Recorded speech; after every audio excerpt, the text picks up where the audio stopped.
Here, I'm sorry. And Doug, you want to do actually a roll call? Holmquist, here. Mr. Schweiger, Here. Ms. Polaris, Here. Ms. Steele, Here. Mr. Davies. Here.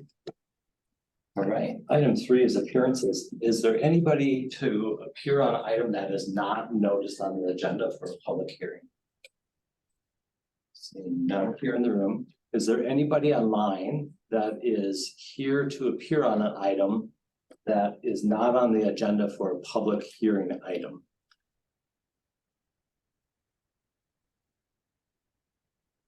All right, so we will close the appearance section. And we can move on to item 4, which is the approval of the minutes from the July 20th, 2023. Is there a motion? I move to approve. All right, a second. I'll second. All right, any edits or additions? Seeing none here, going online. All those in favor say aye. Aye. Aye. Aye. Opposed? Minutes have passed. We are on item 5, which is a public hearing. This is pursuant to code, city code 17.5-12. Michael, is it Dowell? Dwyer, sorry.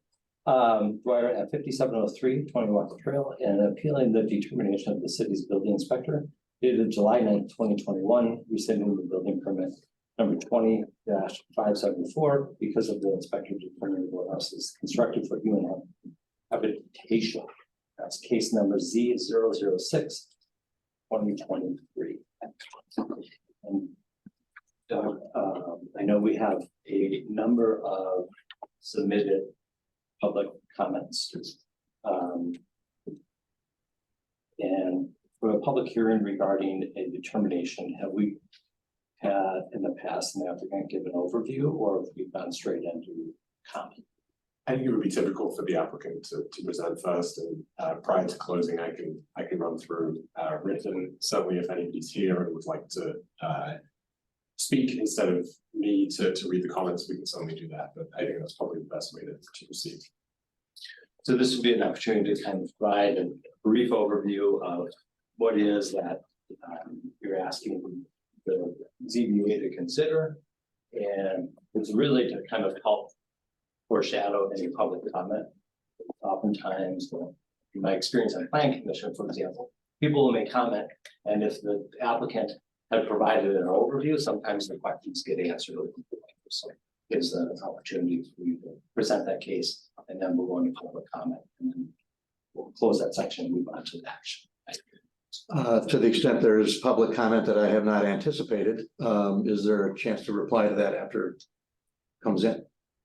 Likely underneath the consideration of action, or if there's a clarification, something like that.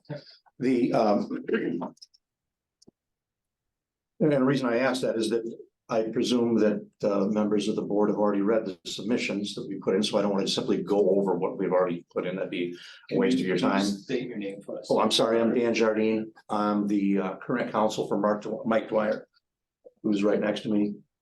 Attorney Jeff Bartson is someone who had been representing Mike previously and still now, but I've been brought in sort of at the tail end here as the hopefully not trial counsel. As an overview of what we're asking for is this is a situation where one of your residents and now taxpayer wanted to do something with respect to putting in a boathouse for the purpose of storing a small boat, keeping some small amount of boat gear, and having a bathroom available to people who are using the property from the lake. So he applied for a permit for that purpose, and including plumbing for the purpose of a toilet and a sink. And he received that permit. And based upon that reliance, the permit he was granted, and the fact that the property very close to him had also constructed a similar structure with similar plumbing, acted on reliance upon that permit, went through with the work, put up the foundation, put up the walls. At that point, what garnered a visit or whatnot from the building inspector, don't know, but At that point, the building inspector said that you had to stop work on the property because it was a facility for the purpose of habitation, which struck Mr. Dwyer as shocking, since it's clearly not for the purpose of habitation, and there's nothing about the plans that indicates as such. Unless one were to simply take the position that any place that has a bathroom is now by definition for the purpose of habitation. That is an interpretation that is not found anywhere in the city's ordinances. It's not in any Wisconsin statutes. It's not in any Wisconsin case law. It's, I don't think what a common person would interpret that to mean. So at that point, he discontinued the work. He has not violated anything with respect to what the building inspector has told him to do or not do. But he's in a position where he now can't have the property for the very purpose for which he sought and obtained a permit. This is a decision made by a third-party contractor on behalf of the city. There can be differences of opinion all the time. I'm not throwing stones. But this is the chance for an actual administrative body for the city to consider it. And I guess on that topic, our main position is, shouldn't citizens be able to rely on permits that are granted in response to their applications? I hope that that's what that this board will do. So we are asking simply for an interpretation from administrative body of the city, this one, that the fact of putting in a bathroom and a sink doesn't all of a sudden make something a structure that was designed for the purpose of habitation. We've indicated that to the extent the city has any doubt about that we're willing to have a restrictive covenant run with the property, expressly stating this is not for the purpose of habitation and cannot be used for habitation. To the extent there was that is truly the interest of the city for whatever purpose, doesn't make any difference, that would be covered. So one, it's not for the purpose of habitation as a matter of fact. Two, as a matter of ordinance or statutory or case law interpretation, there's nothing that suggests that it is anyway. Number three is this administrative body should find that that is the case, but even just to make sure, we'll put in a restrictive covenant. That would take care of this entire issue. Asked for it, got it, relied upon it, built it. Shouldn't be penalized for it. If for some reason this committee determines that that building is designed for the purpose of habitation, then particularly because of the facts that have led to where we're at right here, then we would ask for a variance, which I'm not going to go over the various reasons for it, but they're sort of implicit in what I just described. You relied upon it, spent hundreds of thousands of dollars in reliance upon that. I should also mention that the design of this boathouse was to deflect the otherwise steep runoff from the road towards the lake by having a sort of a natural top to the boathouse. So that helps with respect to runoff, but it does add some elevation issues with respect to getting up and down the property. As a consequence, it would be impractical for a handicapped person who arrived from the lake to use the bathroom at this property. They'd have to get in the boat and go somewhere else. That I think is a factor that would really be sort of outrageous to require a property owner to do that, since they've already received a permit at one time. So, but if for some reason this board determines that it qualifies for being the purpose for human habitation, we think a use permit is granted for the reasons set forth in the application. And happy to answer any questions you have that weren't addressed in the application or by me just now. And I know items 5 and 7, so 5 and 6, and then 7 and 8. It's going to be easy for people to want to like cross over with public comment and even description. It's tough not to, but to keep in mind, this first item is really around this board really looking at the did the building inspector utilize an appropriate definition with the stop order related to habitation? Yes, so I realize I violated your very thing. That's all right, like, I get it, because it's tough to address that piece without saying some of the other items, so.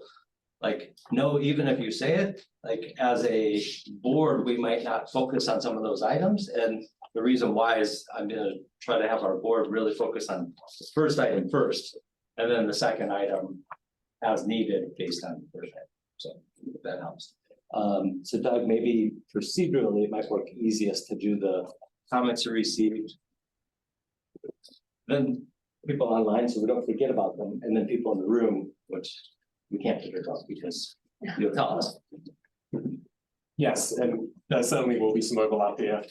These were generally with regards to this property. That I don't believe I had any that specifically said item 5. That's about it. Yeah, so we will have some overlap. As mentioned, these materials, the full documentation was shared, and these items were shared with the board for them to review. I'll just be summarizing just for time purposes, but this will be included in public record. So the first comment was from Christy Goforth on Gordon Avenue against the application, citing no ADA features, the fact that there is no pier, limits access to the boathouse, the risk of plumbing being so close to the lake, and the impact with future ADA discussion. And sorry, that should be a new discussion, accessory dwelling discussion. The second comment is from Scott Seymour, who is a Monona resident. There was not an address listed against the application. Says that this was never intended as a boathouse. There is not an opening large enough to accommodate a boat as part of the design, and concerned about the negative impact on lake quality with runoff. The third comment was from Dennis Ryan, a former resident. Did not formally state a position on the application, but a couple comments against setting a precedent for plumbing in the boathouse, and stressed the importance of clean lakes for generations to come. The fourth comment was from Rich and Margaret Lofgren at 5223 Tony Wather Trail, against the application, that it sets a standard for future development, that stated that this seemed to never have been intended as a boathouse without the doors or tracks. The concern with pipe breaks and proximity to the lake. Fifth comment from Dolores Z at 3939 Monona Drive, asking the board to stop the project, that this is not a boathouse. Sixth comment from Carol and Fred Appleton, 5709 Tony Wather Trail, against the application. There's not a way to, they stated there's not a way to get the boat into the building, that it was planned for human habitation. There were concerns shared regarding the construction timeline, as well as erosion from the site and the precedent that would be set. Seventh comment from Deborah Sullivan at 5512 Tony Wather Trail, against the application. Concern around erosion on the site, the precedent that would be set, and the difficulty accessing the building for handicapped individuals. Number 8 from Nathan McConnelly at 5702 Tony Wather Trail, against the application, citing poor planning, lack of connectivity with the boathouse and the lake, the concerns with erosion on the site, and privacy concerns as it relates to the adjacent neighbors and the possibility of renting the space in the future. Number 9 was Judy Zabriskie, 5706 Tony Wather Trail, against the application, citing the precedent that installing the toilet was set, and that it does not appear to address accommodations for those with disabilities, and design changes would be needed elsewhere at the boathouse. Number 10 was from Richard Zabriskie at 5706, against the application, stating that both the bathroom and the toilet indicate the structure is designed for human habitation, toilet proximity to the lake, and concerns with that as it relates to state statutes, and a concern regarding the accessibility of the rest of the boathouse. A couple more comments here that we received today, so I haven't quite summarized it as much. So we're opposing the variance from Beverly, Wally, and Pat Carucci, both stated as Monona with no address given. Michael Taylor at 5716 Tony Wather Trail, opposing the application, stating it's not a boathouse, that there's concerns with erosion, the ADA and accessibility claims, claiming those are moot, And then again, concern about accessory dwelling units in proximity to the lake shore. Brent and Megan Ruland at 5701 Tony Hiawatha Trail, adjacent property owners to the applicant opposed the request for human habitation. Do not feel the hardship being cited necessitates a variance for zoning code. I acknowledge this maybe for the later item. Concern about unwanted rentals or extended overnight stays. The variance is granted. Martha Hennigar at 57 Winona Woods Court in Madison, stating no intention of housing boats in the structure, concern about the possible pollution of lakes, and again, precedents for other boat houses in the city. And finally, Pat Malcolm of Madison, no address given, but it's no way for a boat to get into the building, too close to the water, concerned about runoff, and states that the future ADU accessory dwelling unit discussion community meetings should be included in the section. Thank you. Yeah, and those that we have online. Carol, you are at our top corner here, and are you here to speak on this item? No, I just wanted to hear how it was going. I wrote the letter and I expressed my feelings, and that's all I have to say at this time. Okay, and to be clear, when the public comment section for this item is closed, we won't be able to take any additional public comment on this particular item, but as kind of alluded to, we'll have another public hearing on item 7 if need be. So there would be another opportunity to speak at that time. Okay. Okay, thanks, Carl. And then let's see, Marcia. The same question for you. Are you here to speak on this item? It looks like you possibly are frozen.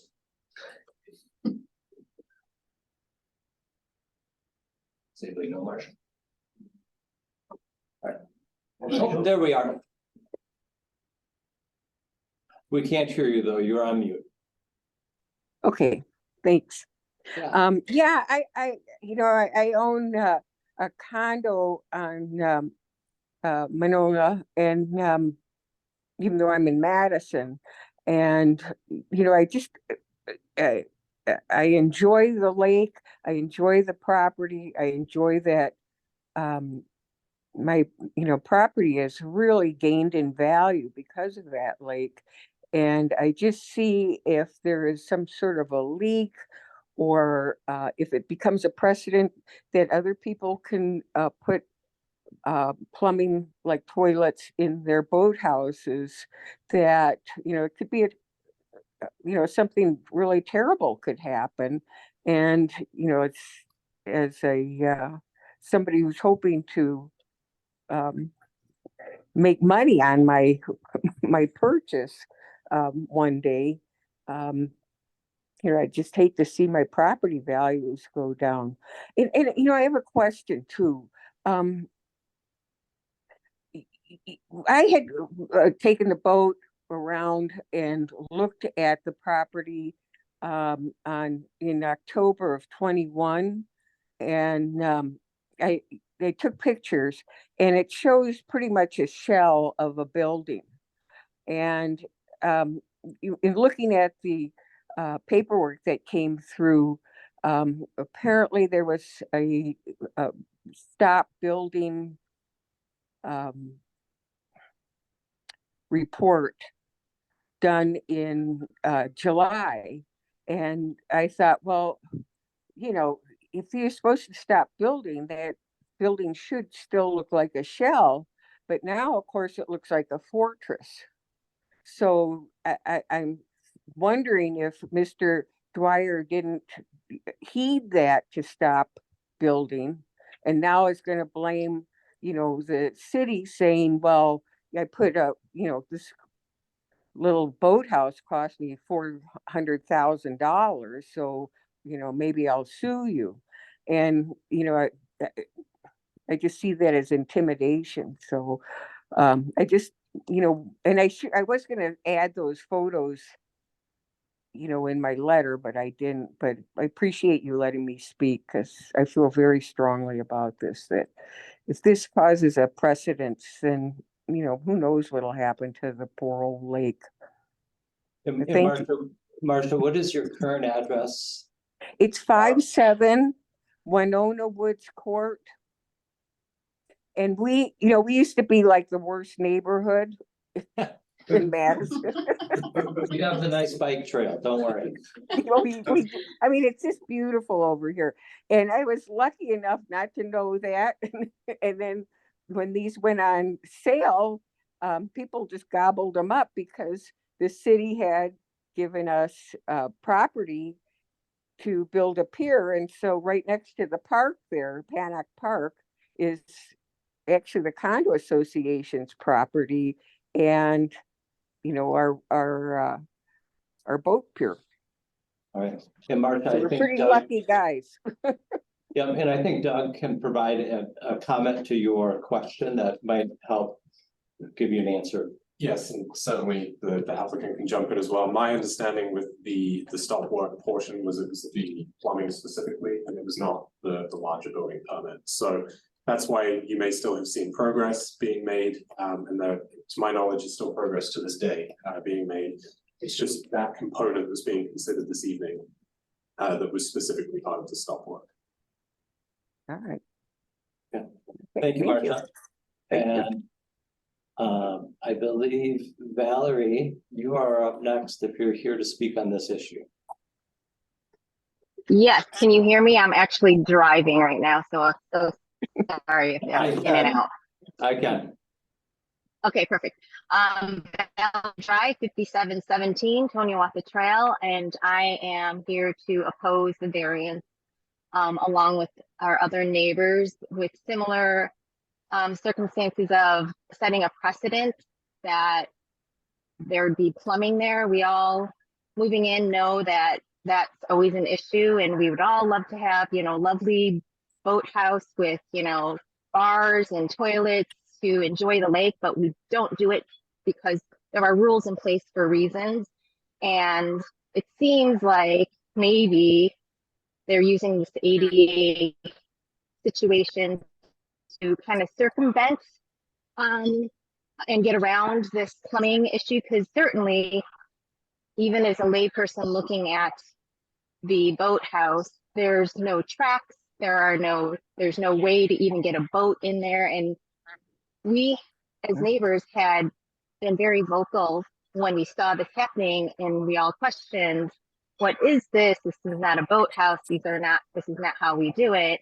And I didn't really know much about it until just recently, this ADA thing, and just looking at it, there aren't, there's not ramps going down the stairs if they want a wheelchair or something to get to the boathouse from the top side, which you would think you'd want if that was the case. There's stairs going into the boathouse from the boathouse level, and I don't know how you would get the pier up. So just, I don't know, as just a bystander looking at it, it doesn't appear to be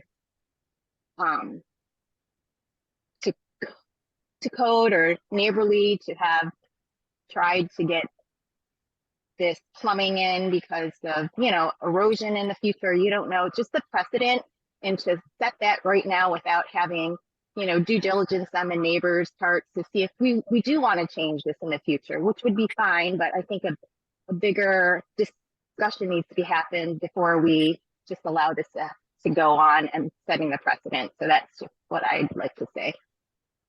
All right, thank you, Valerie. Thank you. Christy Reed, are you here to speak on this item? Hi there. I'm actually not, I don't need to offer any additional commentary. I'm more just going to listen into the conversation. Okay, and similar to what I said before, after this item is closed, we wouldn't be able to come back to you regarding this first item, which is regarding the decision of the building inspector. But we will have a second public hearing section for item 7. So if you change your mind for item 7, I'll loop back around to you, so you'll have another opportunity as well. Perfect. Thank you. You're welcome. And then David. David, are you here to speak on this item?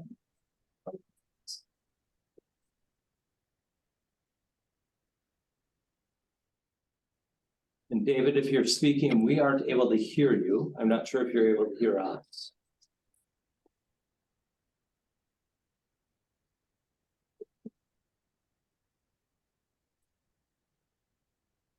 David, we'll come back to you. We'll go to the people that are here in person and then we'll try you again.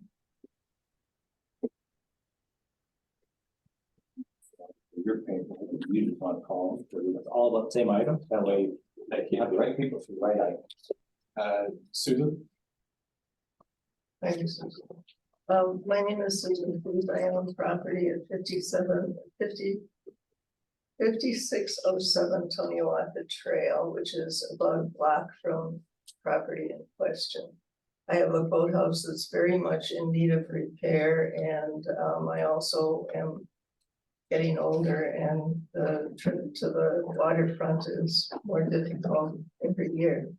It would be wonderful to have some of the same amenities that Mr. Dwyer is asking for, but I don't think it's in the best interest of the lake, for one thing. And having served in the community where I am a permanent resident, both on zoning board of appeals and on planning commission, it would be my thought that there has to be a hardship or a reason which would precipitate a request like this, and that in my experience, the zoning board of appeals acts as a quasi judicial body and therefore is very much committed to adhering to the rules that exist for these kinds of situations with boathouses. Having said that, I can't speak to whether or not the building permit was issued properly or if there were some extenuating circumstances that weren't known when the permit was issued, if indeed it was legally issued. But I don't think that impacts the decision that the zoning board of appeals is supposed to impose on the situation. So though I would love to have the amenities that Mr. Dwyer is asking for, I would be against having them simply for the benefit of the lake and also adherence to the way the rules are supposed to operate. Nathan? Right here.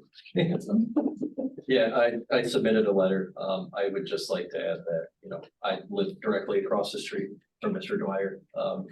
His construction has been ongoing ever since I've practically lived there for about 3 years now. You know, there have been a number of times to where there have been issues with lots of vehicles blocking right of way in the street. Loads of stone dumped in the street in front of my property. So I think in general, it just goes to show that the way he's gone about the construction in general is just very much shoot from the hip. And I kind of perceive this as more of the same and in line with how his project as a whole is just kind of run. So one other thing I'd like to add is that, you know, it would be great to have a bathroom and amenities down there like everybody else mentioned. Clearly, he would get a lot more use, you know, for him and be able to entertain larger groups down there as a result. But, you know, Mr. Dwyer's on record previous years with other boathouses who wanted to increase their entertainment space in their boathouse, and he spoke out against it, citing privacy concerns and, you know, noise issues and things like that. And to me, it seems like you opposed it when somebody else wanted to do it, and now you're in favor because it's you. So that's all I'd like to add. Molly? Yes, Aaron, that's me. So I am also Mike's direct neighbor. I had submitted a letter. I think most of the points that I had on there have been covered by others. So I have looked at this in a slightly, well, in a different view from many people because I literally look at it out my window I taught virtually school through COVID, and my kids were saying, Mrs. Getzinger, I can't hear because of the trucks. So it's been really a part of my life. We have tried we've tried to keep it as neighborly, and you know, Mike and I will text each other if there's an issue and things, so.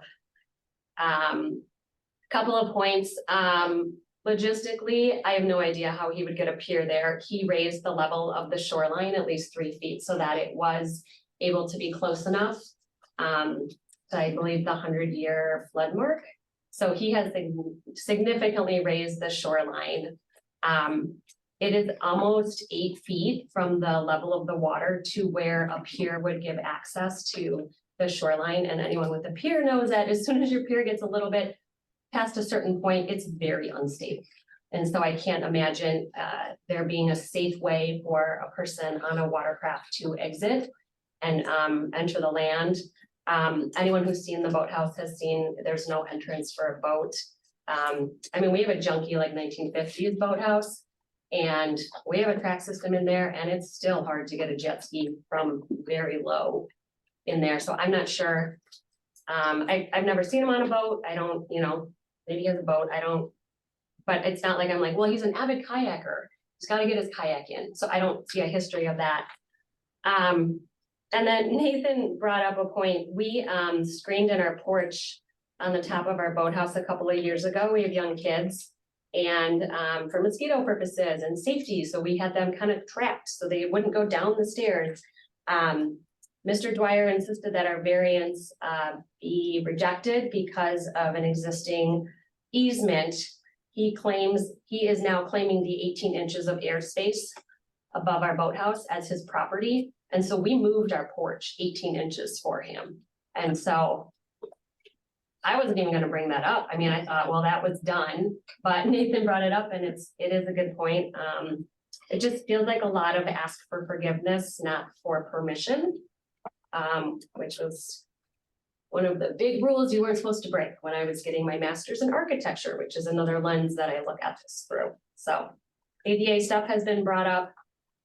I don't know if there will be trustworthy future owners of this property who may sneakily put an Airbnb person there. I don't want strangers walking past my kid's bedroom at 10 o'clock at night, 12 o'clock at night. Ubers waiting outside to pick people up. I mean, I've Airbnb'd, I know what it's like. So I just have a lot of concerns, and honestly, I questioned why there was a toilet being allowed in there, but I thought I've contacted Doug about 750 times.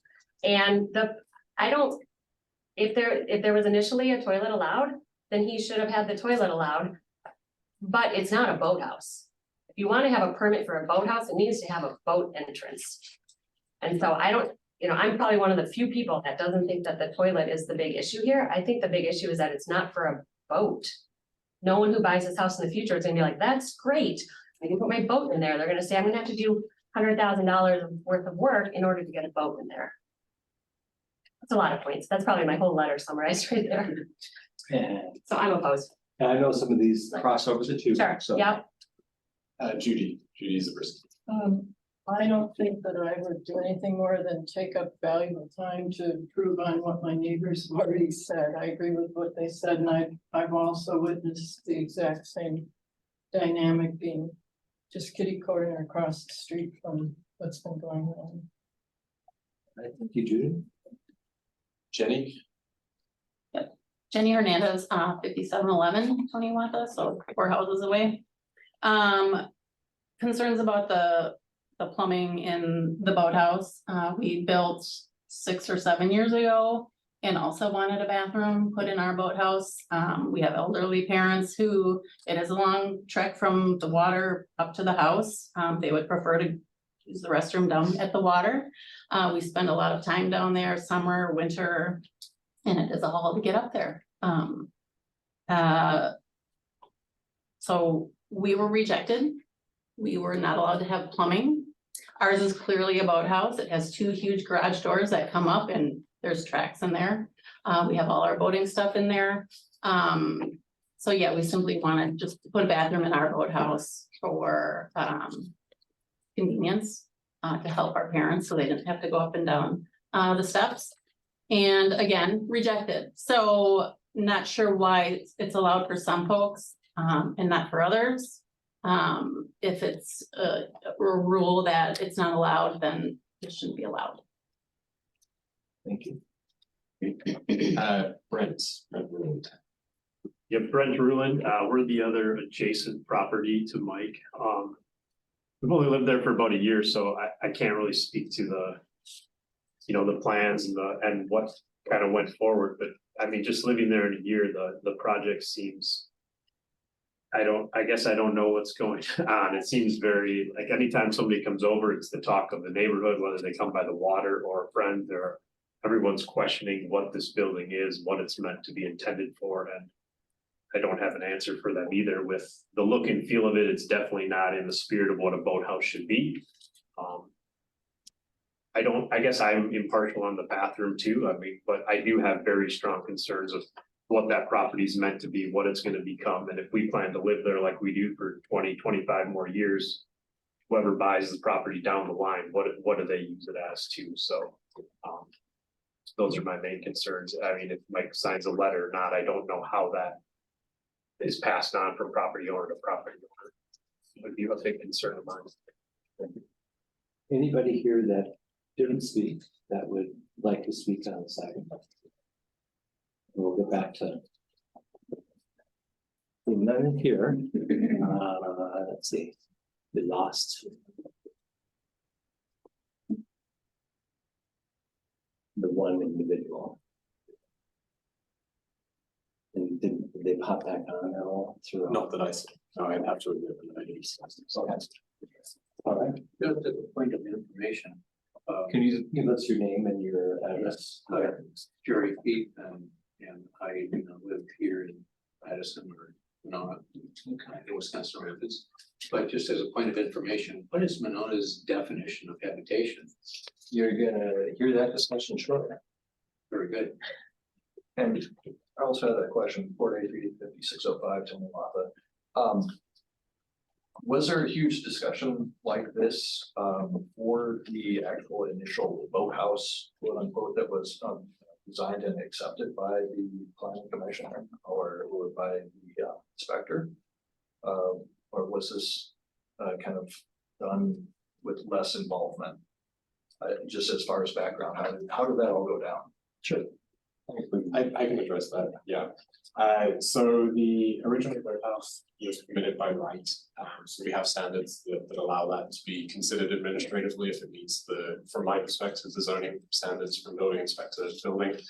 I think the applicant will attest to the fact that there was a lot of back and forth, a lot of discussion, area heights, all of these things. And ultimately, from my perspective, you know, I signed off from a zoning perspective on the boathouse administratively, and it's within the city as is the right as would be the case for other applicants.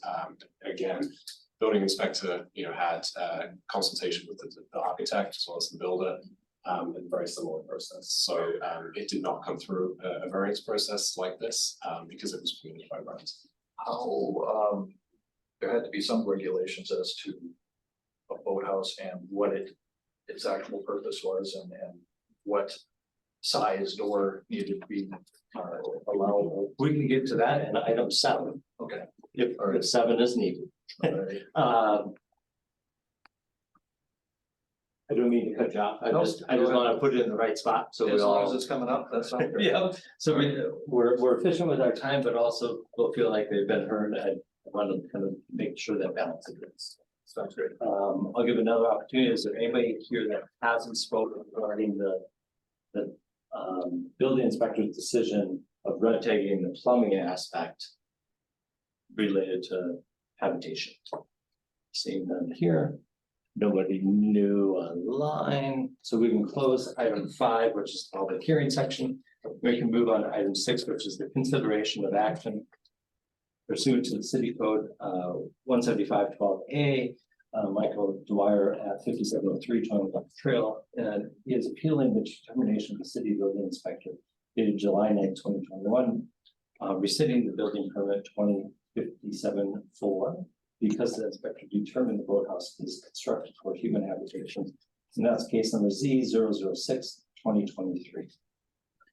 Doug, do you want to start us out with the charge of this group, and then we can kind of go from there. Sorry, so that I'm not interrupting, I'm not interrupting period. When you told me to shut up, I'll shut up. No worries. Do you want me to address any of the things that were brought up in the public comment before this, or should I just wait until there's questions, or neither, or both? Well, we'll start with Doug, and then we'll go through, and if there are committee members that have particular questions or clarification needed. And again, like Doug's gonna point out, like this first item is gonna seem like it's not addressing all of the other pieces that have been brought up. Because this first item is really specific to the building inspector's determination. And this board really looking at that determination and either determining that it was appropriately done or not. Which is a little bit unusual for this body, but however, that'll give us the guidelines here. And I may well defer this to Chris just to give him the set the stage more, and I could give some more context as I have already, but certainly welcome to do that. So would you mind just introducing kind of the request and sort of scope at this point? Sure. Thank you, Doug, and Chair Holmquist and board members. Thank you for having me here today. My name is Chris Nelson. I'm with the City Attorney's Office. And just to put this, I think it's been laid out, but just to put this in context, there was a letter that went out from the city building inspector in July of 2021, determining that a portion of the building permit that was issued was rescinded because the determination was that the plumbing and bathroom made the structure fit for human habitation and therefore was in violation of the city ordinance. So that was the determination of the building inspector. City Code section 175-12 allows someone to appeal a determination of a building inspector. So the question before the zoning board of appeals right now is, was the building inspector's determination that the portion of the permit that allowed for plumbing and a bathroom, would that have made the structure a habitable structure?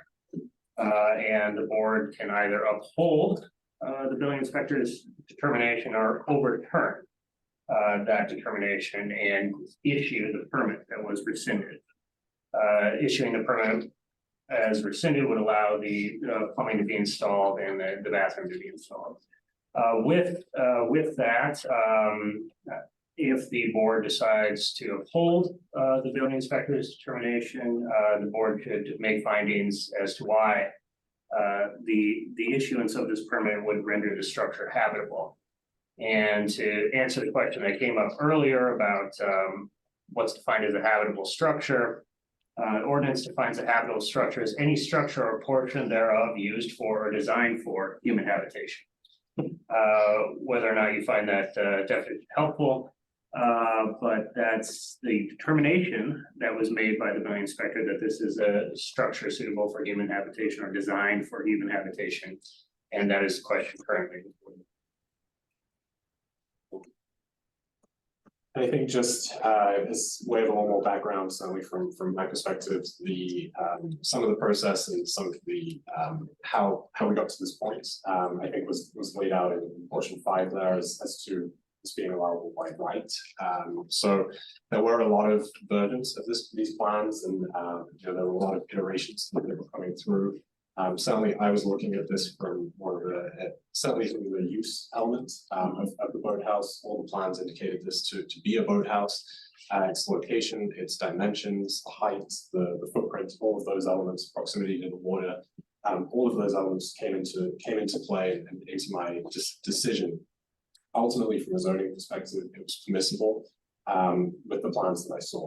There were iterations that came on, and in terms of the process, the permit that was issued that's included in the packet, I think dated late November of 2020, includes plumbing, there's HVAC, there's a couple other building, of course, a couple other elements to that. I spoke to the building inspector, and it's pretty typical that this be issued up front, and then there may be plans that come in later. So there were plans just last week that were issued where the plumbing plans are still being finalized, the building, the footprint and the structure will be constructed, and as they're underway, those things can come in. And so this was the process where this was issued, and then, you know, the building inspector was keeping me apprised of what was taking place, of some of the discussions that were happening. And this is where, you know, we get to that point in July where the determination was made in terms of the habitation. So we met internally, discussed that, and really, you know, with what was happening and where things got to with the plans and with the revisions. Really, when I was looking at this, it was sort of dimensionally sort of as a white box almost in terms of what was there. You know, I think in terms of the details, as plans were finalized, as plans came in, that's really where this determination ultimately, this determination for the inspector came. If I may add one more thing, pursuant to the representation of Mr. Dwyer, and in the materials in the package, should the board overturn the decision of the building inspector and issue the permit can be issued with the condition that a restricted covenant be put in place that would prohibit the use of the boathouse for human habitation. And the applicant has indicated that that's something that he's agreed to. And let's see, we will start, Diane and Brad, since you guys are online, you get the joy of an opportunity to kind of speak first, even though we tend to loop around a few times, that's fine. And if you have nothing to start with, that's fine, just let us know and we'll come back to you if something does. I do. I would like to start. All right. I have just a couple of questions because I don't own a property on the lake, and I don't know if I've ever been in a boathouse on Lake Monona, but do boathouses normally come with plumbing of any sort? Is that common or not common? And I don't mean necessarily a toilet, but do they have running water sink? Is that? I think we can have Doug speak to the issue of by this appeals board, what has he seen regarding boathouses? Yes, I would say that in general, there are some older boathouses that I'm certainly aware of that either came through the ZBA process, maybe they had you know, height exception or something like that. That I'm aware of a couple that do have, you know, sort of the traditional sliding door area for a boat, and then maybe a second, you know, space that's a little more recreational in that nature. And that those may well have plumbing. I'm not entirely sure in terms of the permitting on those.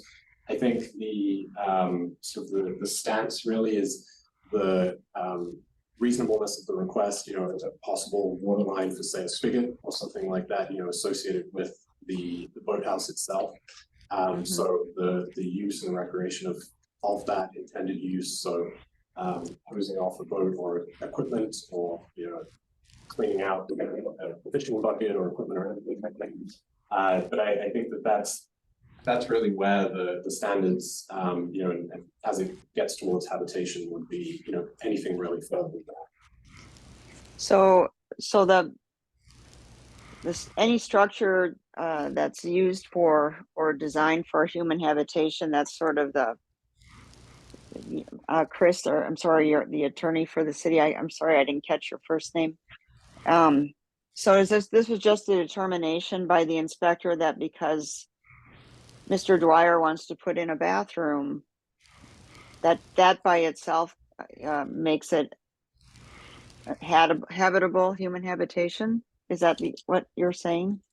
That's what the letter indicates, that the facilities make it, according to the building inspector, fit for human habitation. So that was the determination, and that was why part of the permit was rescinded. With regard to your first question, there's nothing really that defines boathouse in the code of ordinances differently than any other type of accessory structure. There's nothing that says a boathouse has to have this feature or that feature. One of the points of definition of a boathouse is found in 466-28, and it says the use of a boathouse for human habitation is prohibited. Okay. I had one more question. I'm just trying to get clear in my mind here. So Doug, did you say that the original plans were just kind of blank? It was just more square footage, height, that thing, and you didn't know that there was a bathroom being put in there at that time in At least 2020? The plans that I saw, that came through, to me, and again, I acknowledge there may have been other iterations, but the ones that I saw, really had it as an open space. There weren't framing plans, there weren't, anything, outlined internally. I would say, just as a point of clarification, you're always looking from a zoning perspective. This would be the same if it was a detached garage or anything like that, for anything that's taking, towards that habitation. It's always something to consider. So this, was very much a white box, that I saw, and was just the exterior walls. Okay, that's all I have right now. Thank you. Brad. Yeah, thank you. I mean, I'm just gonna stick to, I guess, the brief of where we're at right now, is whether or not the building inspector made a proper determination that the boathouse is constructed for human habitation. So that just leads me to look into what is required for human habitation. And one of the underlying themes in the ordinance, if you look at what's required for a sewer connection, is one of the primary things that's required for a building that is fit for human habitation. And looking at what other towns have done, such as Bayfield, specifically defines building used for human habitation, meaning either a dwelling or a business that has or needs a water supply, or that needs a drain system or plumbing fixture, as those terms are defined in the administrative code. I think this structure could easily be used for human habitation. It doesn't have a shower, but I think one could easily be put in. And I think that it has to be occupied even as a temporary time. It doesn't have to be a permanently habitable, it just has to be habitable for a indefinite period of time or a short period of time to meet the definition. That's the way I'm reading it. That's my 2 cents. All right, thanks, Brad. Win. Yes. I think Brad stole my thunder about the sewer connection. There is some responsibility from my profession, what I do, and has to be a board member, is that there is some responsibility to the general contractor or individuals that are responsible for the build. When they apply for a building permit and zoning permit, it is on their shoulders, professionally, right, as well as licensed, that you are submitting an application according to the local building code requirements and zoning requirements. I'm not sure at what point the plan for the toilet and sink were put on the plans to determine from the building inspector seat and zoning. And to find out, then we did call for a to stop building. That's a big question in my mind of, did the homeowner and builder know the codes, the current codes? And since the building inspector then decided to ask for a stop of building, to cease the building of that structure. That's a question I'm trying to sort through right now. Some responsibility from the builder itself and licensing. The inspector, I know it does have the authority to stop progress or ask for additional building items in determination from their seat, from their license in the state of Wisconsin. That's where I'm at right now. I'm going back and forth on this question of the sort of open-ended question of what is habitable, and we know that includes plumbing and heating and cooling. But we don't have something well defined in our ordinances or guiding. And then kind of going back to the application for the building permit, where they're asking to build a boathouse structure, where there's instances where boathouses clearly cannot have plumbing in them. So then they're not building a boathouse structure. So I don't know if you go back to the fact that they're violating the application, or we don't know what habitable is. Because that's, I mean, that's what the building inspector revoked the permit on. Diane, I'll loop back to you. Any additional questions based on what you've heard from others? Nope. Brad? No. When? No, thank you. Additional point of clarification, Doug, as it relates to, and I know occupancy permits tend to include a lot of things when we think about occupancy. But I think one of the items that connects occupancy is the can I live in this thing? I don't believe that every element for occupancy is needed to meet that. What? I'm sorry. That every element would need to necessarily be met for something to be a livable space. But I think it might help us understand how are things defined as it relates to occupancy permits. And that, I'm afraid I don't have that answer. That would be the issuance of occupancy permits and sort of final sign off would all be to the building inspector.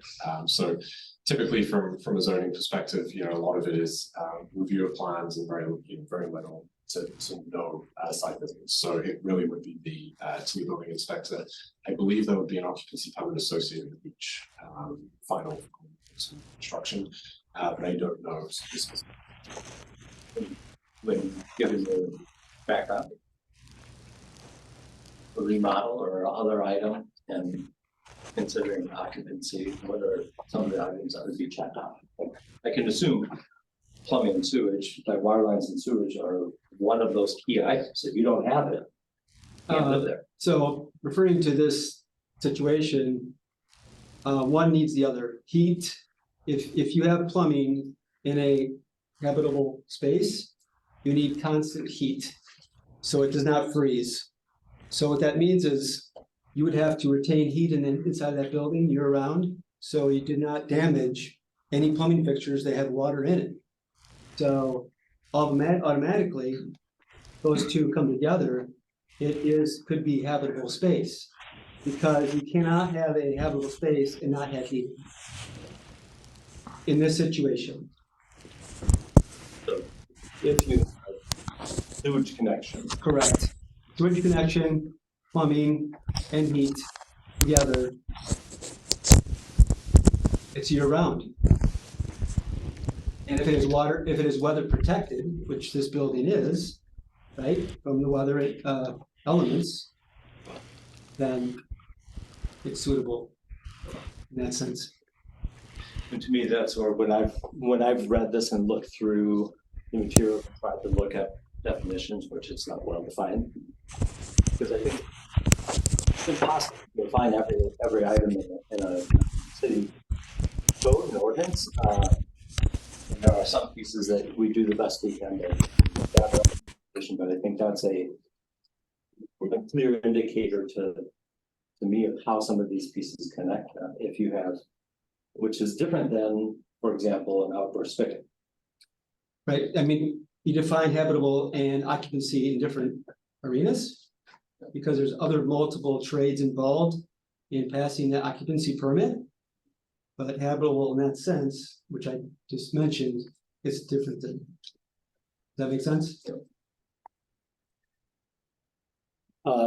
Diane, any additional comments after that short discussion regarding the connection of No, plumbing, sewage, heat, and how it relates to livable?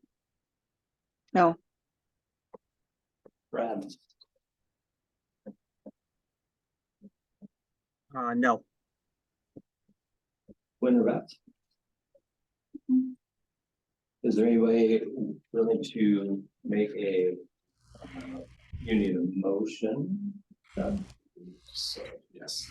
A motion. I to- will make a motion. Go for it. I make a motion to not overturn the building inspector's rescinded permit. And do you have a reasoning behind that motion? And then I would ask for a second and then discussion. I mean, the reason for that is there isn't a, well, I mean, Brad citing the Bayfield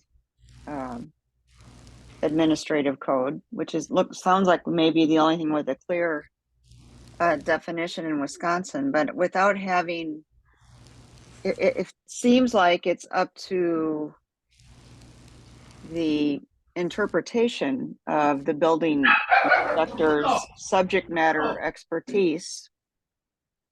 And I don't believe that we've heard enough to definitively say that the building inspector was in error in this rescinded permit. Is there a second? I second. All right. Further discussion. Any other clarification, Diane, that you want to provide Nope. before? Brad, No. do you have any comments or questions regarding the motion and second? No, I do not. When you made the second, but I'll give you an opportunity. Is there any additional information you want to add based on either the motion or the reasoning behind the motion? I'm good. Thank you. Yeah. Good. All right. All right, all those in favor of the motion that's on the table, say aye. Aye. Opposed? All right. The building inspector's decision has been upheld. And so we can move on from item 6. We go on to item 7. And 7 is a public hearing for Michael Dwyer at 5703 Walker Trail. And they're requesting a variance from the city code 175-19 to permit the use of a boathouse for human habitation, case number Z006-2023. This is the public hearing section. So similar to our previous public hearing section, I know there was great overlap, but I'll give the applicant a time to kind of give a brief overview. We would be back to square one here in the sense of we have a structure and our code currently says you can't do this, and someone's asking for a variance from that code or that rule. So that's kind of set the stage, and then I'll let the applicant kind of share their perspective, and then we'll go through the public hearing. If it's saying what you already said, you can always just say, I'm good, and we'll move on and keep people rolling, all right? And I will turn it over to Bob. I guess as a precursor, Attorney Nelson had mentioned that if you made the determination that you weren't going to overrule the interpretation of the building inspector, that a permit could be issued with the understanding that there was a covenant running with the property, that it couldn't be used for habitable, for habitation. Do you perceive that means we should submit a new permit application with that, or is it something we should address now before we get into the variance issue?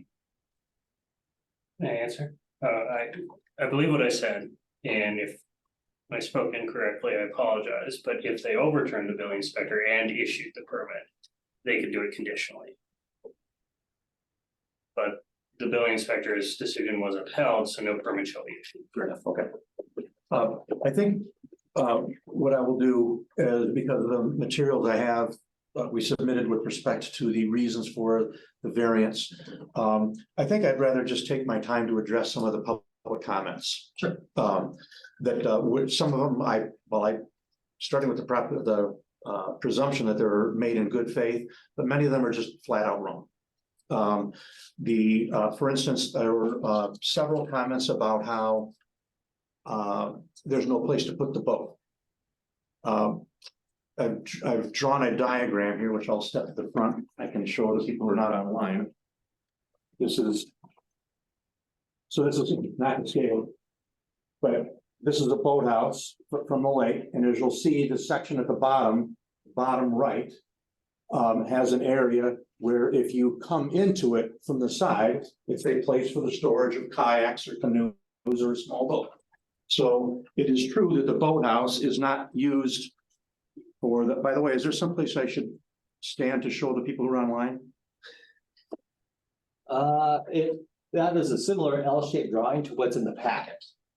Okay, thanks. Thanks for bailing me out. Okay, so We don't have a dock cam. We need one, yeah. So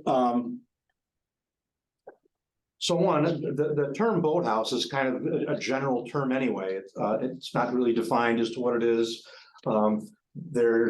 If we walked up and down the shoreline of Lake Monona, there are plenty of places that would be referred to by everybody as a boathouse, and there's no boat in it.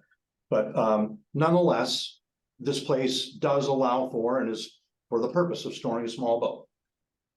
In terms of the piers on Lake Monona, I hope I don't have to get into, people have enough experience here in terms of getting access to the lake by a pier and vice versa.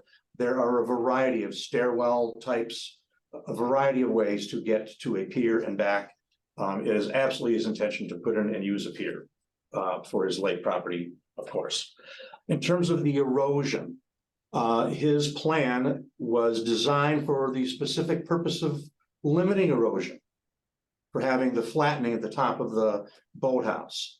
So, of course, I mean, there is a slope from the road to the property, so by definition, there's going to be some erosion. In his plans, he took careful effort to limit that. With respect to the toilets being so close to the lake, virtually everything is, of course, possible, but I would ask you how many times you've had a situation here in the city of Monona where pipes have burst and it's caused problems in the lake. He's going to have it professionally. If you grant him the variance, you'll have it professionally installed. Plumbing is not like a septic system or something where it just goes right into the lake as a system for disposing it into the city of Monona's sewage system. So with respect to rental of the property, an Airbnb, even with the variance, I think there would still be a condition that could be a restrictive covenant going along with the property. He has no intent to rent it out, and a restrictive covenant wouldn't be just a letter from him to the file. It would be something that actually is filed with Dane County and it runs with the property, so future landowners can't change it either. So that's what a restrictive covenant is. If you've heard that term and didn't know what it means, you could certainly be forgiven. That's what it is. All of those things, I should mention, just on a personal note, I use Lake Monona as much as anybody, constantly on Lake Monona using it, love the lake. There's nobody who cares more about its quality than I do. And there's nothing about the variance that would endanger the waterway in any way. And in fact, the plans I just described before with respect to its erosion is precisely the opposite. So for those reasons, and sort of tagging on adhering to the rules, that's true. I get that. But I think it's also fair to say that a person applying for a permit should be able to rely upon it. And he was granted it. I understand the board's decision on upholding the interpretation of habitability. But if he doesn't use it for habitability, and he does cover these areas, in the interest of fairness and the best interest of everybody, wouldn't it be best for him to allow him to now actually get on with the construction finish it up.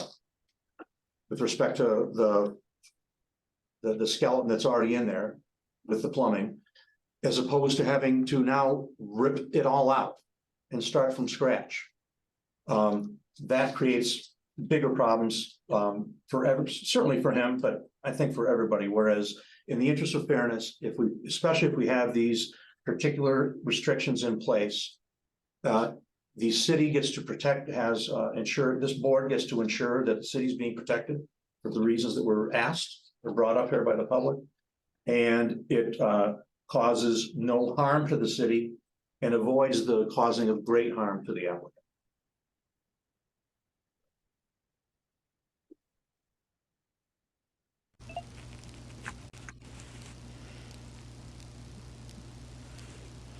Are there any other pieces part of to lead us into the public hearing section by the applicant? I'm sorry? Is there any additional pieces from the applicant regarding the public hearing and the lead-in, or are you good for now? Well, there weren't any, I mean this in the most sincere sense. If there's something that the board has heard and they're like, I sure would like you to flesh this out a little bit better, fire away. I'm happy to answer any question you might have. May I ask a question? We'll do the loop around, and oftentimes in the public comment section, sometimes there's a clarifying question, which we'll let an applicant answer, but what we can't get into is a true dialogue. But like a point of clarification only makes sense. Yeah, that's what I was. Yeah, we can start with you. We'll go slightly over by and just wrap it. Well, I did send in an email, and I'm Michael Taylor, 5716 Taniwapa Trail. And I was just wondering, I've seen the drawing, and just for clarification, square feet are in that building? 999. 990. Yeah, that's the size of my house. And what are the sides of those sidewalls there? And how far above the lake is that boathouse? And can you store a motorized boat inside of there? Can you get inside of there? Well, I'm sorry, let me answer that. We've never suggested that there is, he's going to put an inboard, outboard, or anything like that in the engine. The boathouse is designed for small craft. If there might be an outboard motor on a boat that two people can carry on up and put into the boathouse, yes. But otherwise, it's not designed to be having. I know people talked about rails going up there. This is not that. That was never an attempt. Never suggested that was the case. A future purchaser would probably seriously want it to be accessible to a motorboat. That's how most people use their boat. Thanks for answering. Sure. I'm going to just loop the room to make it easier for us. Is there any additional comments for the public comment section?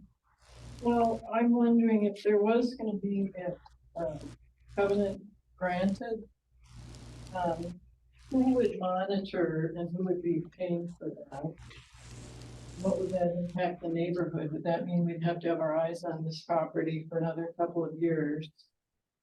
And if we saw an infraction, who would we tell that to? And is that kind of setting a precedent for, I didn't quite get my way, but I'll comply, but then the rest of us carry the burden of monitoring. And over the years, monitoring the traffic has been bad enough. So that's one point. Also, in his rebuttal or his statements, he didn't once mention what seemed to be the cornerstone of the argument was people with disabilities, which I find quite interesting. That was such a part of the first, well, the letter. And you didn't even mention anything about that. Railings would be important for people with disability. So I'd like to know what you have to say about that. And this is the part where we can't necessarily have Oh, that's right. dialogue, but that's fine to say, like, these are the concerns that you have, is the monitoring of a covenant, if a covenant was included, it sounds like, and then the additional part regarding other aspects as it relates to disability protection. Yes, and then that was not even brought up when you listed boats, gear, erosion, etc. That was what was presented in the letter as the justification. Yes, this was the hallmark. This was the heart of why this was happening, because these guests with disability needed access to a toilet. And that wasn't even addressed. That wasn't even suggested. I was anxiously looking for some answer on behalf of the people that really do have disabilities. I just want to add, I know that there were some questions about how a boathouse is typically used, or how plumbing may be justified in conjunction with a boathouse. I currently serve on the board of directors of the Four Lakes Yacht Club in Monona. And typically, you would have running water to help clean off your boat as you store it. So I think in this case, certainly having, an outdoor spigot or a spigot that runs inside that you could hook a hose up to clean off your boats, I think is very reasonable.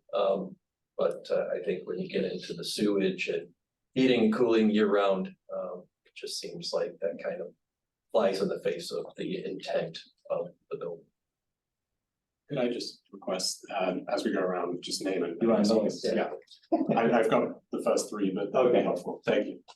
Molly, 5705. I just have two questions. I think I said a lot before. Assuming that there is an owner after Mike sells the property eventually, even if he, maintains this restrictive covenant, what is the consequence for someone living in this boathouse or renting it out? I mean, is it a slap on the wrist, or is it something truly worth avoiding breaking that restrictive covenant? Just not knowing what that would be. And then I haven't seen the inside of the boathouse, you can't see it, but the photos that were submitted, it is just that concrete box. I don't understand why that can't be finished out. I don't understand why hundreds of thousands of dollars need to go into finishing this. It looks like a concrete box that could be finished out as a terrific boathouse. Cap off the plumbing, and it doesn't seem like you need to demolish anything. I don't know, it seems a little bit of an overstatement. You have nothing? No, I have something. I I don't want to force people to talk, so. Again, I own a property. I would desire to have all of these amenities. I also have had the job that you have tonight. And I know full well that a self-imposed hardship is not one that that emergency is not necessarily the emergency of the zoning board of appeals. It's the duty of the zoning board of appeals to uphold the ordinance. And as far as I can tell, you folks just upheld the building inspector's decision, and therefore here we are at deciding whether or not there are any legal circumstances by which a variance ought to be offered. Again, it'd be wonderful to have water and a toilet and all of the other things that you might want, but everybody should get them. And there would be no need to have a zoning board of appeals. I can't condone a self-imposed hardship as a reason to offer variance. Yeah. 5607. Thank you. Thank you. It's my son. We're gonna need your real name, can't just be son. 4 feet, 5605. Once again, I'm circling back as to the actual definition of not habitable space, but what's the definition of a boathouse? And what does it have to be considered a boathouse? Does it have to have a door of a certain size? Does it have to have a height of a certain distance? If it's what kind of craft have to be occupying that space? If it can be 99% just free space and a kayak sitting in the corner, what is the definitions? So. Okay. We'll be able to get that shortly. Again, Jerry Speed, father. both of these folks have boathouses. And so I'm a registered architect in the state of Wisconsin. And they've asked me to look at that. And I looked at the city ordinance, Winona's ordinance, and it seemed clear to me that the city ordinance intentionally prohibits certain things. Their height restriction seems specifically designed so that you can't have 2 stories. If you have 2 stories, you're bumping your head.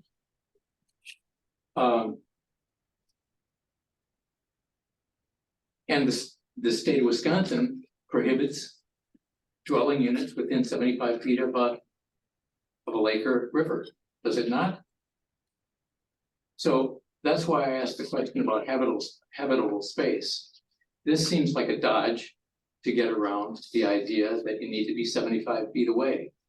Is this not a living room? This within 10 feet of the lake? I don't understand, you know, I'm a stupid architect, I guess. I looked at the ordinance, I tried to figure out what it is that the writers of the ordinance were trying to prohibit.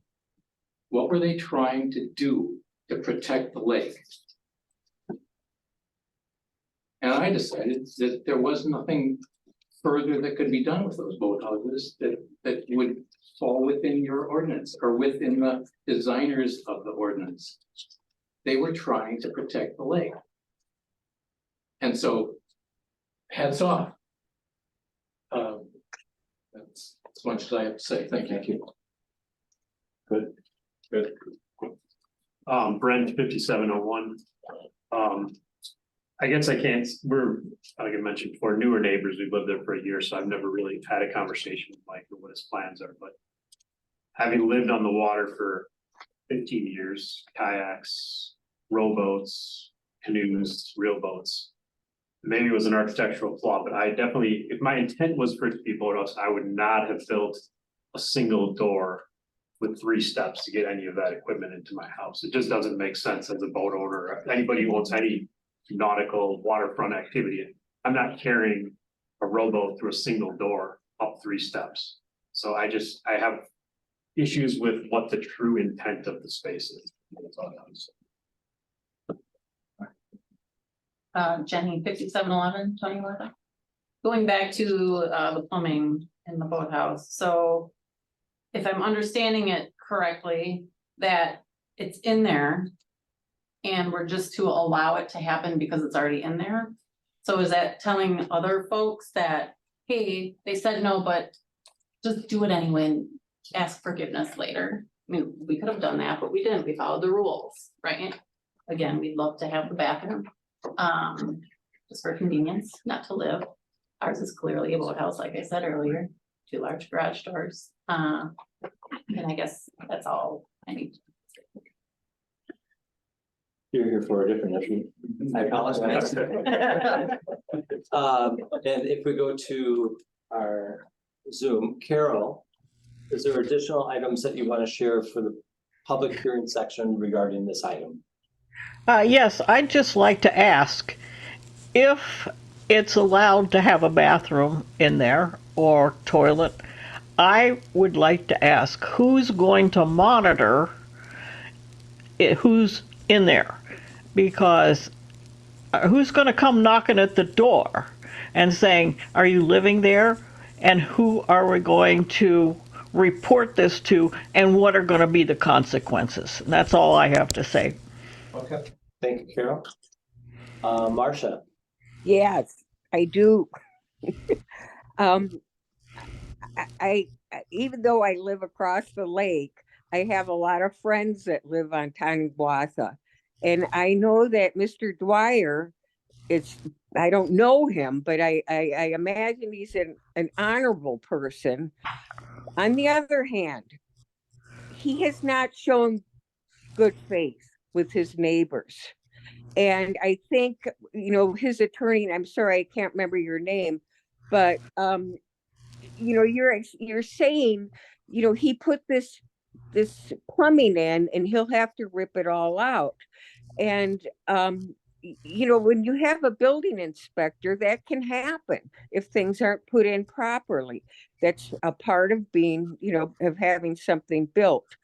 I agree with, I think it was Jenny who said, the feeling is that Mr. Dwyer is feeling if he can put these things in and then say, well, you know, geez, it's already in, you know, please let me keep it. He has not shown good faith in being a good neighbor. You know, he's taking the air space from his next door neighbor's deck on their boathouse. You know, I think he has sort of made his own bed in the neighborhood. I know that many of the neighbors on Tainawatha have tried desperately to get some help with this construction site. And it's taken apparently 3 years to have it looked at. So my fear is if this plumbing goes in for a toilet, that it'll take another 3 years before if something should happen. And I have a question. I don't know if this is true or not, but I had heard a rumor that there was a leak when they put some sort of plumbing in going up the hill, and that several of the neighbors to the north had to have their water shut off. I don't know if that's true or not, but I just think that this is something that builders in Madison and Monona have been kind of, you know, pushing. And I just hope that Mr. Dwyer is not able to succeed with his pushing. All right, thank you, Marcia. Valerie. Hello, yes. So I agree with everything that's been said prior to, and I don't want to reiterate. The only other thing I could maybe add is, you know, again, the precedent that's being put forth. If indeed he gets this variance, what does it say for the rest of us? I being a lake owner myself with a boathouse that has an actual motored boat and a large garage used for that intent. I would love water there too. It's helpful. So if he gets a variance thereafter, are we going to allow everybody that would like water in a toilet to have that? How is this going to trickle down? And how does that affect the city and the lake? And that's what I'm thinking right now in addition to. Thank you. And Christy Reed. I think I would just reiterate the concerns about the monitoring. If the variance was granted, who's that going to fall upon and how would that be executed on? That's a big concern of mine. All right. Thank you. Seeing no additional comments in this room, there's nobody in the waiting room. We can close the public hearing section. And we'll go on to item 8, which is the consideration of action for Michael Dwyer at 5703 Tainawatha Trail, requesting a variance from City Code 175-19 to permit the use of a boathouse for human habitation. This is case number Z006-2023. We'll start with Doug and then likely Chris. And then I know we have a series of questions that came up that maybe we can address a few of those items and also allow the applicant to address some of those items if it makes sense. But we'll start with Doug, then Chris, and then the applicant can clarify any questions. But again, it will be common to want to try to get into a dialogue, and we're not able to engage in a dialogue. Committee members at times will ask clarifying questions and maybe dig into some additional questions that may have been spurred. But it doesn't allow a conversation to take place amongst everybody. So I apologize. If you chime up, I'm gonna have to ask you to be quiet. So fair warning. Doug. Thank you. So I will certainly defer to Attorney Nelson just in terms of the specifics of the request, but a couple of things just to I think address some of the higher level questions that might be a good place to start. In terms of the zoning ordinance again, which is really my area in particular, I would say the boathouse is regulated under the accessory structure element of the code, which is very much dimensional in its nature. It has the height, as mentioned, the area as well. I think the question came up in terms of dimensions. The applicant responded that this is 999 square feet. The maximum allowable for accessory structures total on the lot is 1,000 square feet. So that could be one structure at 999, that could be two at 500, however people choose to break that up. So I just wanted to clarify that. There is nothing specific in terms of design guidelines or anything like that in terms of needing, doors in this place, windows, anything like that. It is very much looking at this more dimensionally. As far as the plans, those that I saw listed this, called this a boathouse specifically. And so as far as intent, its location, adjacent to the water, that was really, the reasoning is reasonable to expect that as well. The question of erosion came up a lot in some of the questions, some of the letters. I just wanted to address that more from an operational standpoint, since the permits, erosion control plans and measures are included within a building permit application. That is something that is typically with single family administered and sort of monitored by the building inspector. With this and with any that is close to the lake as well, we do coordinate with Public Works as well, who we have a staff member who would typically look more at commercial sites, some of the bigger multifamily in those. Obviously with the lakefront, that's, it's of even more concern in terms of anything to happen, anything to go into the lake. So both have been looking at this. And to my knowledge, that is still in place. There were certainly some big storms during the time that this has been open. But I did want to address that there are measures in place, and certainly post-construction, there will be site stabilization, grass seed, and things like that placed. But I did just want to clarify those points that is monitored. The plan approval is part of the approvals for this. And to my knowledge, that is being kept up throughout this process. Thanks. Doug, do you know anything about the rumor that one of our other comments addressed regarding a possible leak with water stock? Were you aware of any issue related to that? I believe there was a time where there was a connection, and I can defer a little more to the applicant. I do recall that was, as I understand, was isolated very quickly and was controlled. It may have led to downstream, upstream shutoffs, momentarily, but I believe that was identified quickly. It's not uncommon in construction, and so while unfortunate, there's something that did work quickly. Certainly, we've been in contact throughout, and I know Public Works were assisting on that as well. So I wouldn't say. And it was towards the house as well, if I remember correctly, not at the lakeshore or anything like that. So not uncommon, and did not have, to my knowledge, any impact, towards the lakeshore. Chris, do you mind if I call you Chris? Not at all. All right. Well, here on the second portion of this, which is a variance from the use of the boathouse for habitability requirement that exists in two different places in the ordinance. So if a variance is granted, the use of the structure would be allowed for habitable purposes, which in this case would be a bathroom. As the board has already noted, there's that's a difference in habitability versus a residence. So there would still be the opportunity to have conditions on any variance saying that the property would not be used as a residence, and there'd still be an opportunity to say that it cannot be used as a rental at any point. So if the board is inclined to grant the variance and has those concerns, those conditions can be put on, which would be restricted covenants that Mr. Jardine has already talked about. As far as enforcement of those, because that question has come up a few times, restricted covenants can be enforced by the city, could be enforced by the neighbors. They can be enforced really by anybody who would have standing to enforce that. Certainly the city would, but people adjacent to the property who are affected by it would also have the opportunity to enforce those if those are imposed.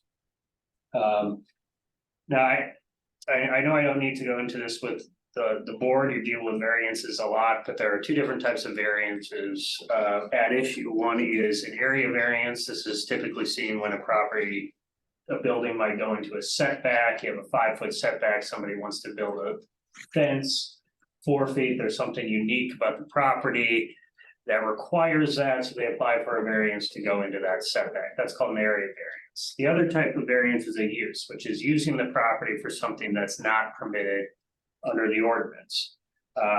This would be what's considered a use variance. As Doug has talked about, there's no area issues here.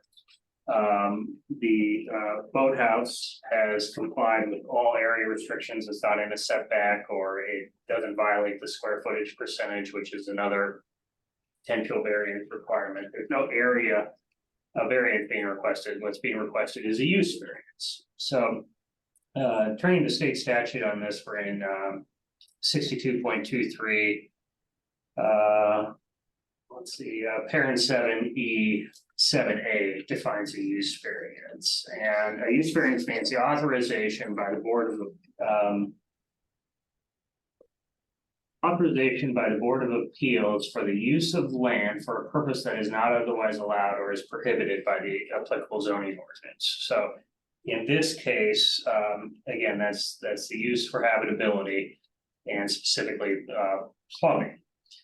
And according to the state statute, this is parent E7D, the Board of Appeals can grant use variances if the applicant demonstrates that strict compliance with the zoning ordinance would leave the property owner with no use of the property, no reasonable use of the property in absence of the variance. This standard can also be seen in the packet on page 5. There's a diagram there that goes into use variances, area variances, so the board has the ability to reference that as well. So an unnecessary hardship when it comes to use variances is establishing that there's no reasonable use of the property according to Wisconsin state statute. And so ultimately, to grant the variance, the board would need to make a finding that there's no reasonable use of the property without the granting of this variance, and then it can grant the variance with conditions if it so chooses. So those are sort of the legal standards are in play. I'd be happy to answer any other questions the board has.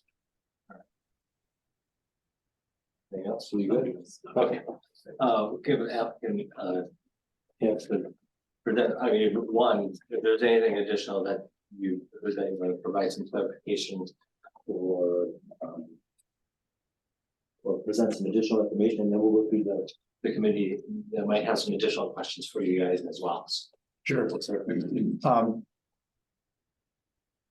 think it'll be very brief. I want to just sort of, one of the public comments was that didn't even mention anything about the ADA issues. Well, she was correct that we addressed that quite a bit in our paper submission. And as I indicated at the beginning, I'm not going to just go over all that stuff. The initial comments, my notes that I had from the first time around didn't have any ADA stuff in it. Doesn't mean it didn't happen, but it wasn't just blowing by because it's not important. It is important. He bought a lake property, and the primary purpose for a lake property is to be able to be living there, enjoy the lake. That is the purpose for which he put the boathouse below. If he entertains at that property and wants to bring handicapped people, they'll be excluded. Now, practically, I suppose somebody could ferry them in and ferry them out as they want to use the bathroom or whatnot. But as it stands right now, they'll either have to just stay up in the house and or get ferried back and forth from the boathouse. That, I think, greatly inhibits the expected use of a lakefront property when somebody buys it, particularly once they've submitted a permit application that's granted and they operate in reliance upon that. So the ADA issues, if the variance isn't granted, it basically is a situation where handicapped people cannot enjoy the property. Rather, Mr. Dwyer's handicapped guests cannot enjoy the property like others would be. And considering the minor, we've already stated the position, we don't even think it's a variance at all, but if there is, it's slight. And considering the hardship at place, it really does greatly alter his ability to use the property for which he paid good money. And he will have to make some design, substantial design changes in order to use that property in a way where his handicapped guests can also use it. So if the variance is not granted, he's got to figure out a way where he can have a place to entertain people at the lake and allow handicapped people to use it, whether that's going to be a change in the slope or whatnot. We'll have to get to that at that point. But I just think the amount of variance that has to be allowed, ever so slight, particularly with the great restrictive covenant, protects the city, prohibits great hardship. And for those two reasons, the variance should be granted. Any other additional comments at this point? Hearing none. Diana, I apologize for always picking on you first, but. I'm ready all the time. It's fine. All right, I'm glad. I'm glad. We'll start with Yeah, so I mean, I have thoughts running through my head here. There's been a lot of comments. So it sounds like from the gentleman who works for or is on the board of the yacht club that having running water in a boathouse is not atypical, but it's typically just sort of spigot related to rinse off boats. So it could be, my thinking on that is that when the building permit the permits came with plumbing checked as something they wanted to do, and the design plans didn't show a toilet. I'm guessing that's probably why it was approved. That's just my assumption, and that could be wrong, but that is what makes sense to me.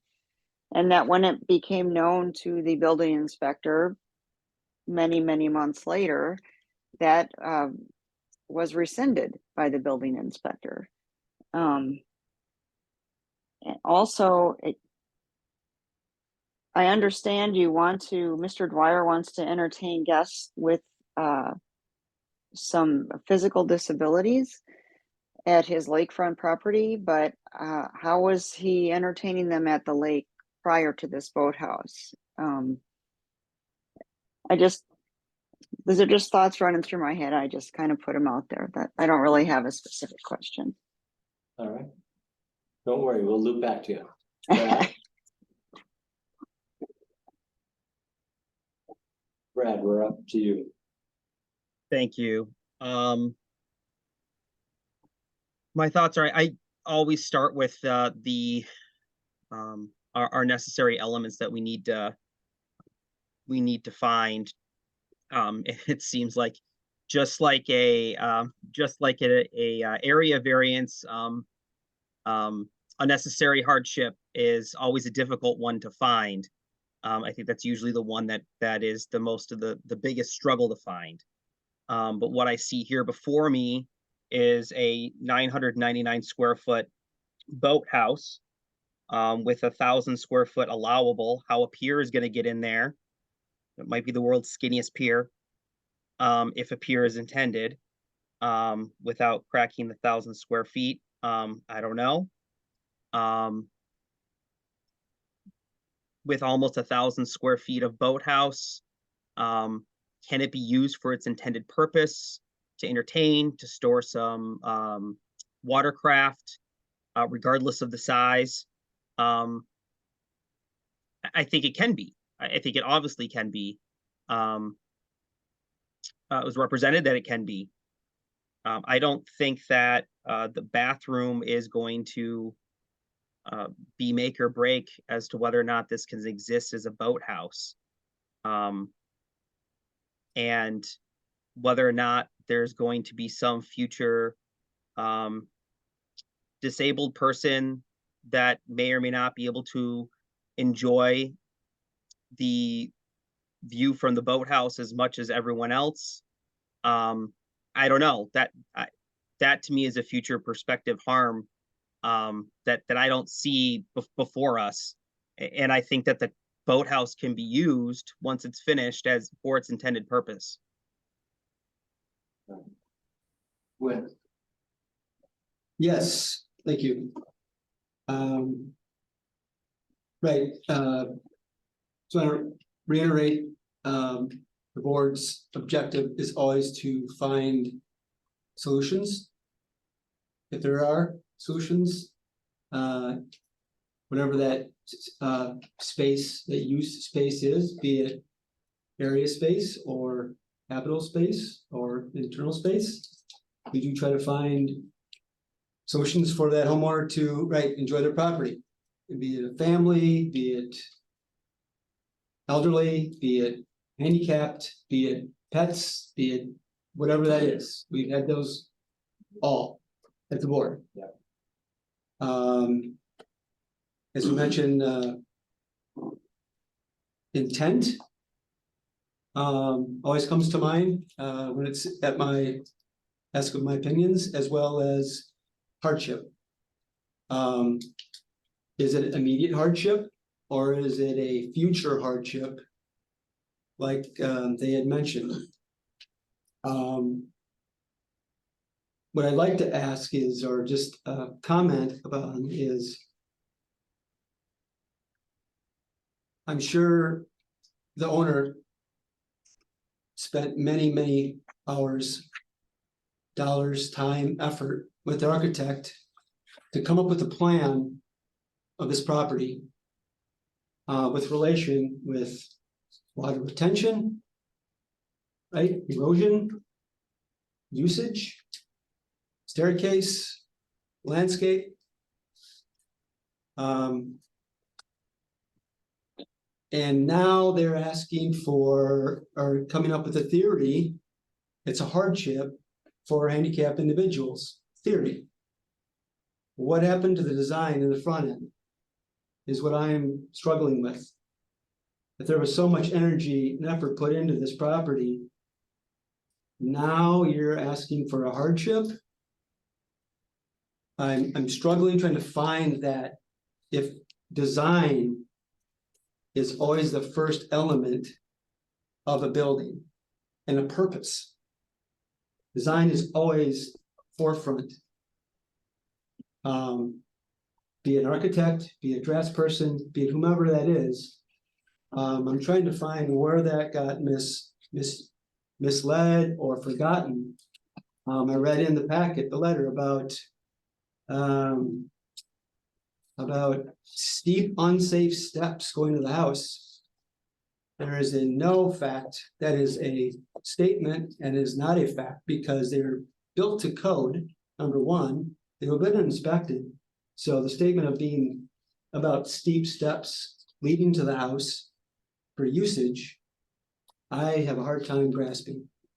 So to make that statement in representing a hardship is, in my seat, it's not there, to be honest. So that's my opinion as a board member. So thank you. Beth. So I'm going back to what we need to find, and it's a little bit more restricted than an area variance. I mean, in an area variance, we can consider whether complying would put an unnecessary burden on the landowner, but that's not in the use variance. It's whether or not you can't actually use the property. It doesn't talk about finances, it doesn't talk about having to create a house that's, 10 feet wide and 90 feet long. I don't see this property as terribly unique along the Monona shoreline. I mean, I don't think I think the harm to the public interest would be setting a precedent and confusion with things like our shoreland ordinance, which clearly states that a boathouse cannot be habitable, and in the DNR code, boathouses cannot be used for habitable purposes for the use, and you're specifically asking to use the boathouse for human habitation. So I just think there's a lot of confusion there, at least for me. Diane, I'll loop back to you. I have no further questions or comments. And Brad? My only additional comment would be that I do appreciate the offer for the restricted covenant. I think that was a genuine intent at trying to persuade this board. But I think we only get to consider the restrictive covenant if we find that unnecessary hardship first. So I think it puts the cart before the horse. And I think it goes back to what Wynn said about design at the forefront. When any other items come up for you? No, what I'm trying to figure out is, I still think back about solutions of like, if, variance was granted for this accessory building, correct? Mm-hmm. And that's exactly what they are labeled, in the state. So the word boathouse is very broad brush stroked. That's because it's close to the water. What would need to be done in order for that individual or homeowner to use the space to entertain, enjoy, lake view, store whatever they wanted, watercraft to whatever they desire. With the existing conditions that is in there right now, meaning my concern is the plumbing. The direct toilet drain attached to the sewer. Water lines are used for various reasons, like I mentioned, right? For cleanability of the building, right? Or boat or and all that good stuff. But how do we address the existing plumbing conditions for the attaching to the sewer line? This is what my concern is. No, felt anything else come up for you? So the other items that came up for me, one had to do with when you look at simply the easy part is the first item for the use variance around unnecessary hardship, indicating that there is no reasonable usage. I think that's the key item, and that is the most challenging hurdle to get over. It would have to say there's no use that can be done with this facility, this building. That clearly is not true. So right there, I think we have a difficulty getting over that undue hardship, and I think Brad pointed out the idea of restricted covenants, those items, those would have to come if we were able to meet that first hurdle, which I just don't think we can. In some of the other materials, I don't think it's necessarily helpful to go into some of the other concerns I have with the other items. They would only apply if we got over the first hurdle of there's no reasonable use. And so I'll reserve the other comments regarding some of the other items that I have marked up. I'll leave it there if there's a motion.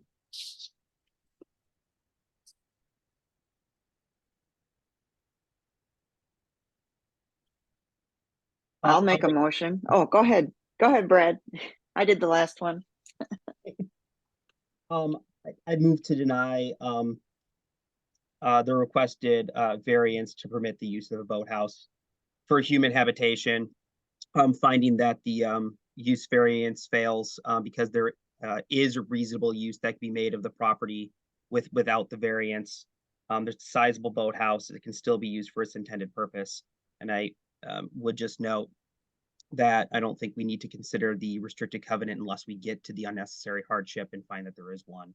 So for those reasons, I move to deny. I second. All right, any questions or comments from the board? All right, hearing none, all those in favor say aye. Aye. Opposed? All right, motion has passed, or the motion on the floor passed. And we are done with item 8. We'll be moving on to item 9. And I know there might be some shifting around of people. And so we'll allow that to kind of happen. Don't feel obligated to stay. Let's really want to see how long this can go. Thank you.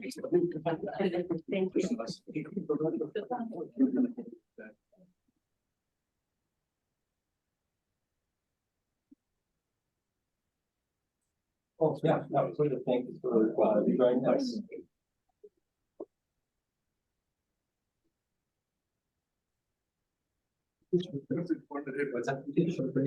Yeah, yeah. I don't think we've ever. How have we done bathroom break? So we should. Yeah, can we move for recess? Well, yeah, I'll call a short recess for 10 minutes. We'll rejoin at 7:50. So we'll go on mute and turn our camera off. Thank you. Yeah. I was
And thanks, Diane, you're back. And Brad, are you back with us? Yes, I am. All right.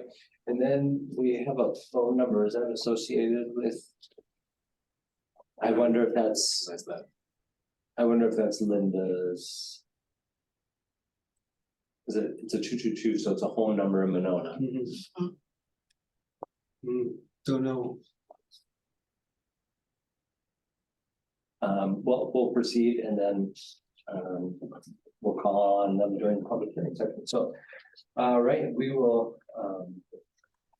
kind of reconvene here, go on to item 9, which is a public hearing. Yeah, you don't have to sit back there. You can come make table if you like. Yeah. For David and Jane Beebe. At 4647 Tony Walker Trail, and they're requesting a variance from the Monona Municipal Code Ordinance Section 480-24D-7C1.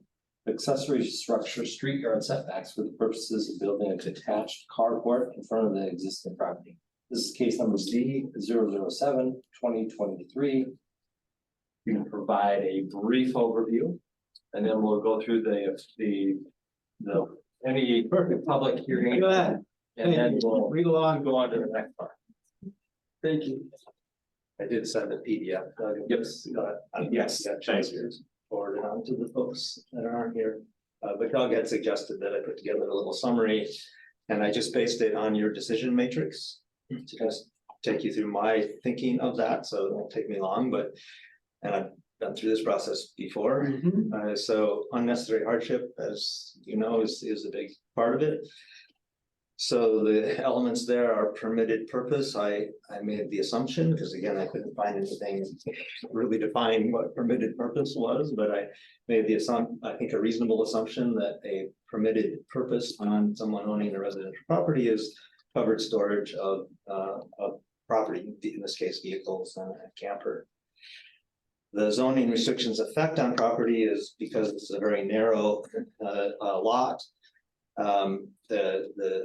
The hardship imposed because of the uniqueness of the property is that the zoning requirement says that you can't have a detached structure closer to the street than the main structure. With a lot that's only 50 feet wide, there's not very many other options, right? In our case, the only option would be to tear down 2 80 or 90-year-old oak trees, and then take up the whole width of the lot and a metro sidewalk to get to the front door. Anyway. Checks on the neighborhood, as I'll highlight a couple of the other points, but I can't see any reasonable negative effect on the neighborhood. Other similar structures exist adjacent, actually, on the adjacent lot. Also, I don't think there's any neighbors here that have any objections and stuff. As I already mentioned, the unique physical property limitations is the narrow lot. It's I think 50 feet at its maximum and a little less than 50 on the immediate side, 40 something. And finally, no harm to public interests. At least I couldn't think of any significant harm. In fact, I actually make arguments that it's in the public interest in that it'll be a more aesthetically pleasing storage for things than what we're doing now, for example. And then because it's always an issue, I have a typo on the last line I see, but there's actually a slight decrease in the completion of this project will actually result in a slight decrease in the impervious structures. All right. Yeah, I looked at all plans and I left it in the office, so I'm over there and I grabbed the file and like. I got my copy. All right. Actually, I brought it up on mine and I viewed it a couple times, so pretty familiar, but thank you. Appreciate it. Perfect. Yeah, thank you. Linda, I'm not sure if you can hear us. Are you here for the public hearing section regarding 4647 Tony Walker Trail? And if so, are you wanting to speak during the public hearing section?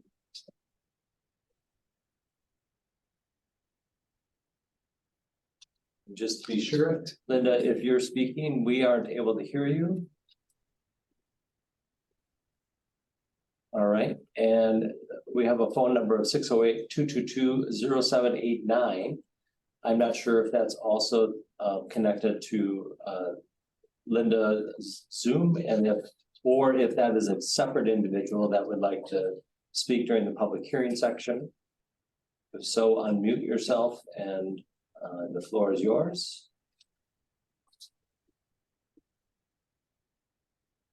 All right, we will move on.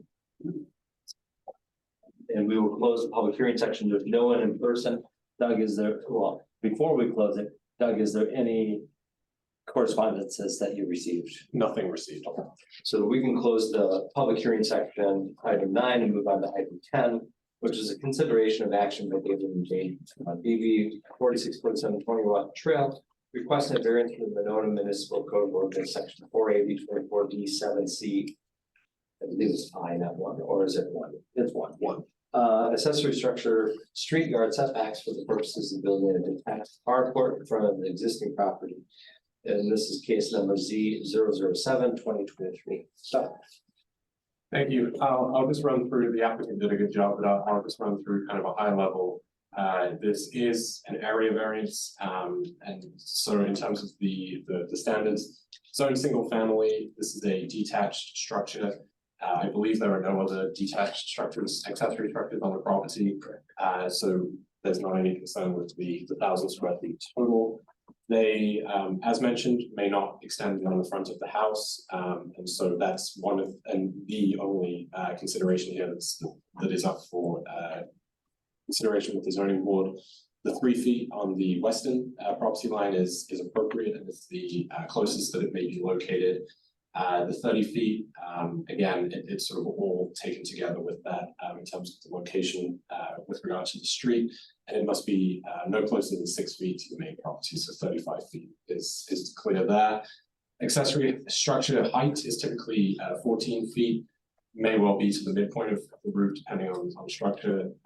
Flat roof would be to the top of the flat roof.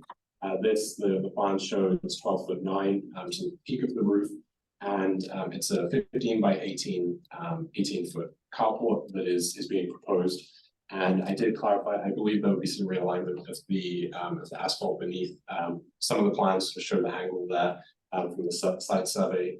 That would also be adjusted such that this would all be on, it would be aligned such that the vehicles parked on asphalt on grass, which would be prohibited city ordinance. That's it for me, I believe. Thanks. Ben, I'm gonna give you a break. I'm gonna start at the other end. Thank you. All right. Yeah. And if you have nothing to start with thinking you were gonna be last, you can always just say, hey, you gotta come back. I guess you'll have to come back to me. Okay. Great. Yeah, and the only question I have for you today is, it looks like a pergola with it's open sides, and the question is, just the intent of why not enclose it and make it a garage structure if it's housing a garage and other things. I've seen this structure like this in Monona. Honestly, it doesn't give any asset to the property. It actually, I think, deters, goes the other direction. They've tried to enclose it with lattice and then stain it. And I'm not sure that's what my concern is what I guess, where's our design limitations as a board. I think it is something to do with, I guess there is some concern about, right, the structure itself. What is it made of? Longevity is sustainability. In that sense, I think as lot size, setback requirements, variance, I don't have any questions on that. I think you're doing a great job of bringing the right value of the property up in that sense, but struggling a little bit about just the pergola kind of look with it. Can I speak? Yeah. So two things, because you mentioned sustainability, just as a, maybe a curiosity, this is a very sustainable project. We're actually using the trusses from, that we had to remove from the garage addition. We're gonna Okay. use them here. Okay, okay, Okay, so all right, I would argue it's a very sustainable okay, project.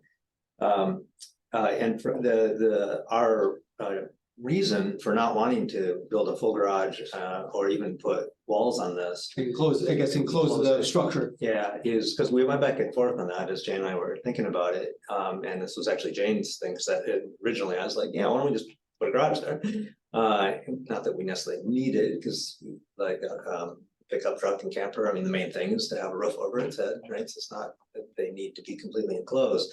But her big the reason she was very adamant about not putting walls on it is that she felt she wouldn't be able to see the street anymore.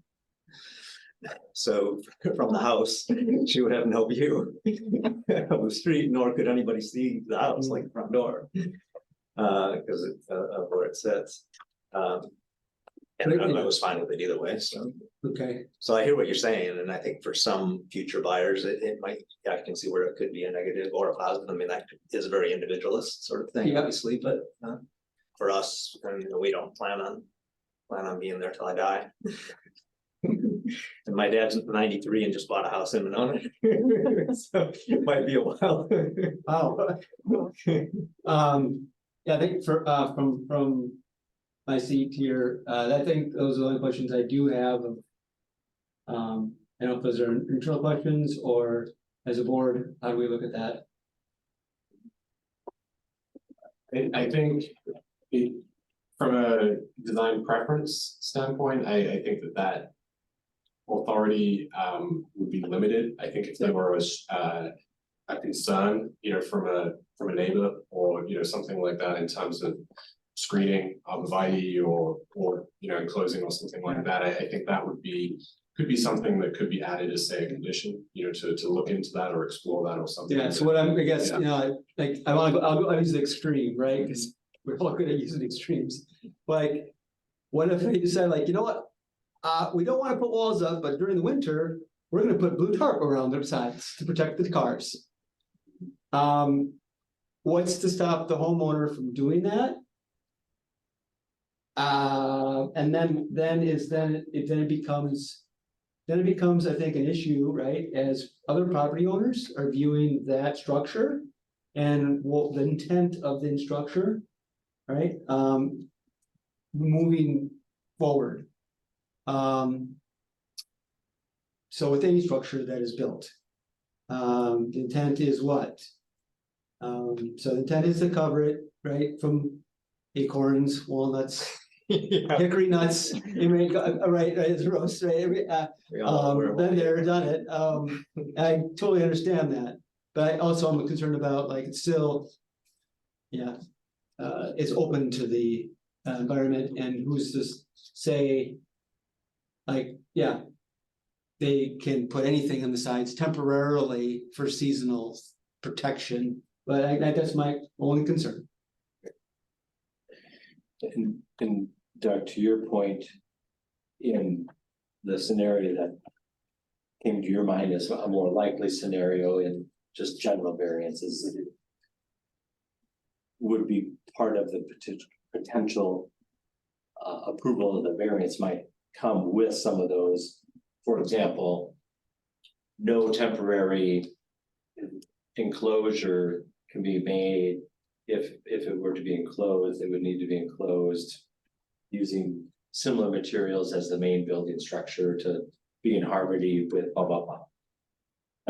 I think I would also, and Wynn probably knows this better than I, but have concerns from a building inspector perspective once this goes from more of an open, towards more of a fire, the concerns with that, how, say, a freestanding garage may be viewed, and I'm not sure how that may be viewed differently to this. So I think I would suggest, if that is the will of the group, that some sort of motion about future.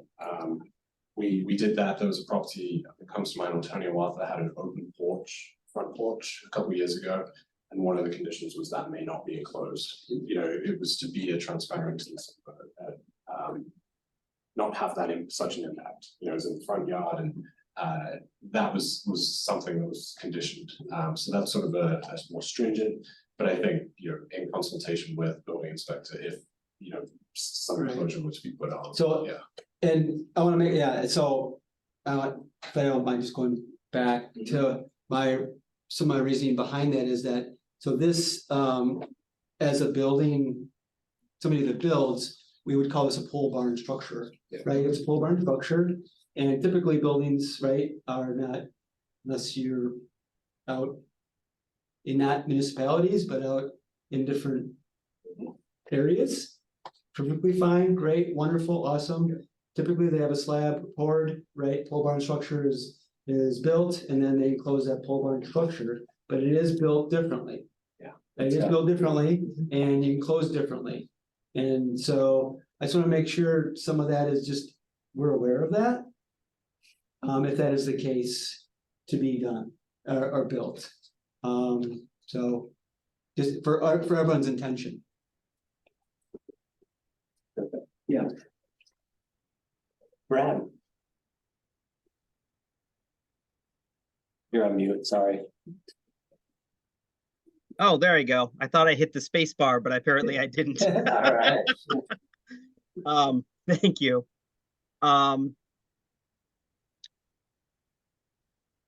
When I look at this, I mean, I question the unique physical property limitation. The narrowness of the lot is what was really cited. And also if there is an unnecessary hardship.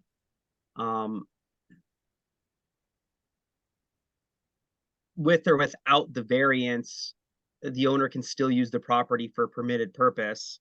I will note that would be a second variance.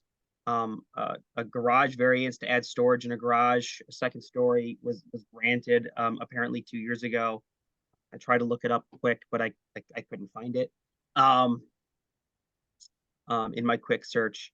And you know, specifically when we're looking at unique physical property limitations, this isn't a you know, a garage. We're talking about an auxiliary structure here.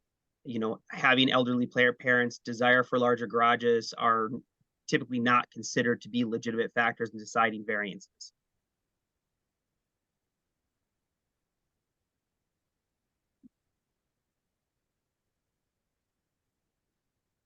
That's just where my head's at. Sure, Diane. Just a couple of questions. First, Doug, what's the street yard setback here? What is the, Typically for a primary structure, it'd be 30 from the property line. and this is how much? How far I is believe this it- one? It's 30. It's 30, yeah. So isn't that what we're deciding, a street yard setback? So it meets the street yard setback, but the section referenced and the variance requested is for the accessory structure to be forward of the primary structure. Oh, okay, yep, okay, got it. And then, Mr. Beebe, so where you have this current tarp structure, and I don't know, when did you notice there already is a tarp structure on this I property? did, yes. Okay. This Is that really where a this is? movement. I was gonna say, there is one, and this carport probably would look better. Is this where it's going to go? I'm not clear on is it going where the tarp Approximately. structure is now? Approximately, I'd have to measure it. I think the 30 feet probably is towards the backside of that tarp structure. So it'd be a Okay. little further away from the street than that tarp structure. Okay. Okay, that's all I have right now.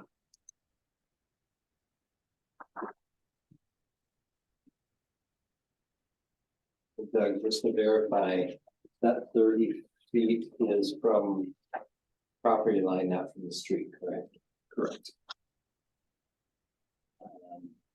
And so, Sometimes they're very similar. yeah, Another, this one is somewhat pretty close to, this survey appears to have it being very close, Yeah. yeah. Although there's not sidewalk. No. Typically you see a deeper right of way, but yeah, yes, it's opposite the non-lake side in this area. The opposite of the other end of Winnicott. Yeah. So to play. To think through this some. If the reason we're here is because it's a non-attached item. Yes. If, for example, and I'm not suggesting this.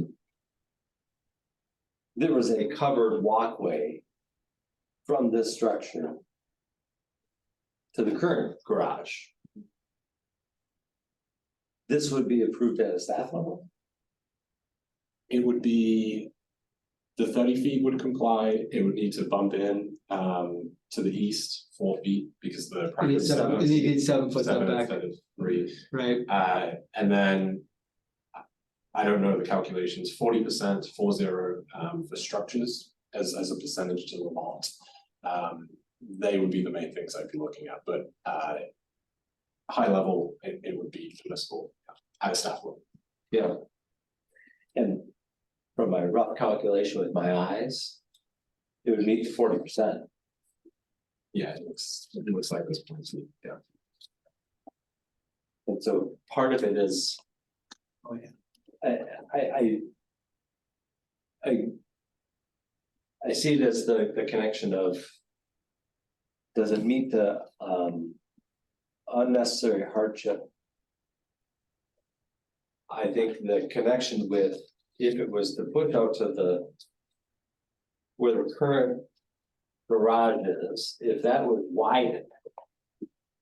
There is no view, the whole front of the property then would be garage. Correct.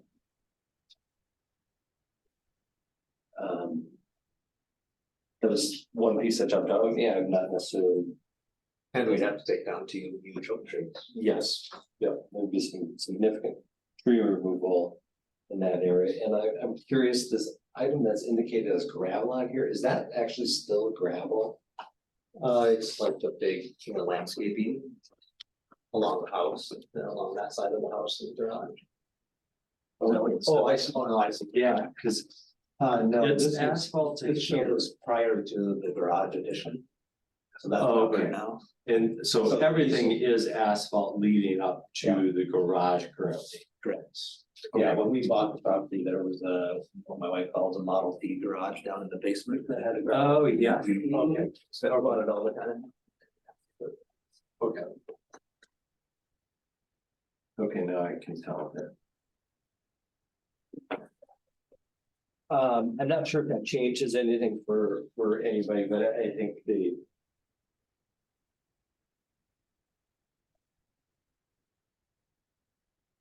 if someone is detaching something that, if it were attached, would be approved. Like, I don't know how that necessarily connects with unnecessary hardship, with the exception of like, is it unnecessary hardship to build a long, narrow covered pathway to make it attached? I know that's kind of like the reverse argument, but I wouldn't want someone to have to do something like that to build something that would fit if it were shifted over 4 feet. And I get it. That's probably a turn radius thing, being able to back something in there. But even if it was moved over the 4 feet and not squared up on the property, you could get into it.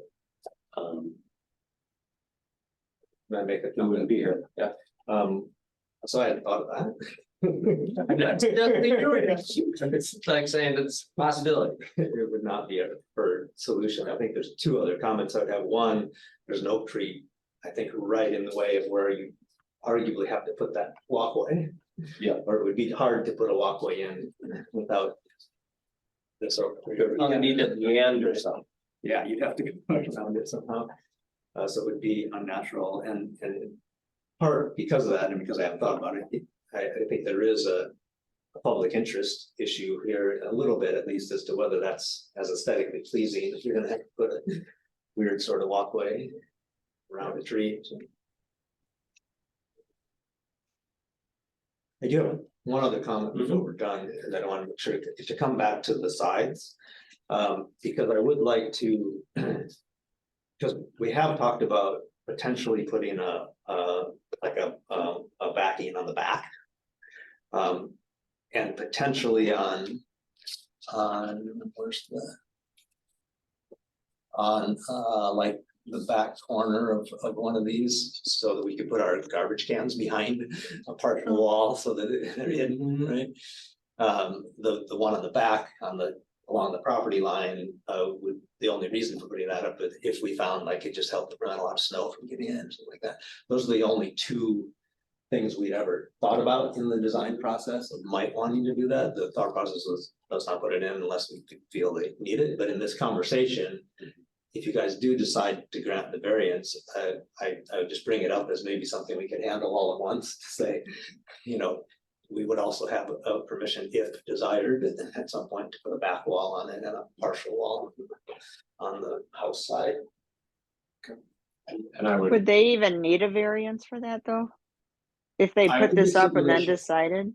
Yeah, I would ask if that's the will of the board, as part of a motion to include that there could be a screening of some sort, probably partial screening, loose enough terms, but if that's, you know, if there's a level of comfort there, of course, if the wish and the will is to be prescriptive with this and say, you know, the northwest corner or whatever it may be and really lay it out, but I think it would be prudent to consider this at the same time, and include that, because it is being considered as a carport, pretty transparent at this point. So if there is to be a change to that, I think it should be part of the condition.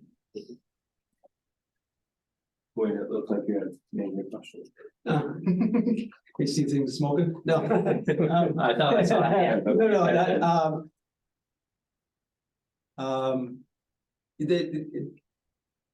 again, the uniqueness of, I think, the structure for me, trying to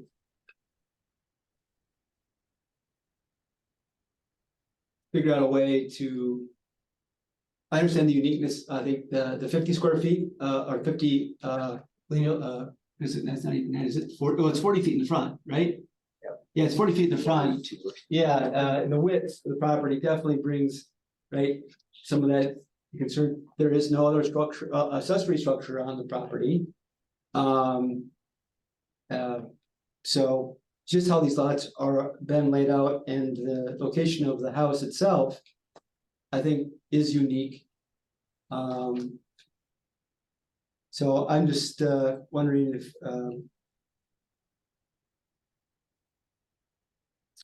yeah, how we Trying to write get to that. the hardship. Yeah. Yeah, if the hardship exists, that the only place for a detached structure is in the street yard. But if it was in the shore yard, there'd have to be a boathouse. And it can't be in a side yard, because there is no side yard. And it's still maintaining the setback from the street yard setback, like.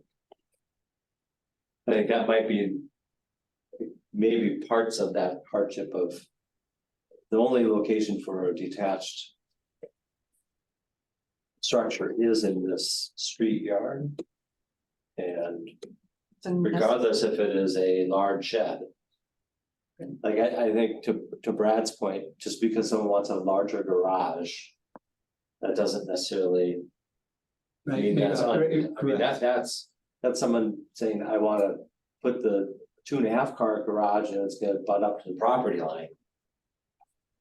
I think that's different than saying I wanna have an additional structure for a variety of reasons.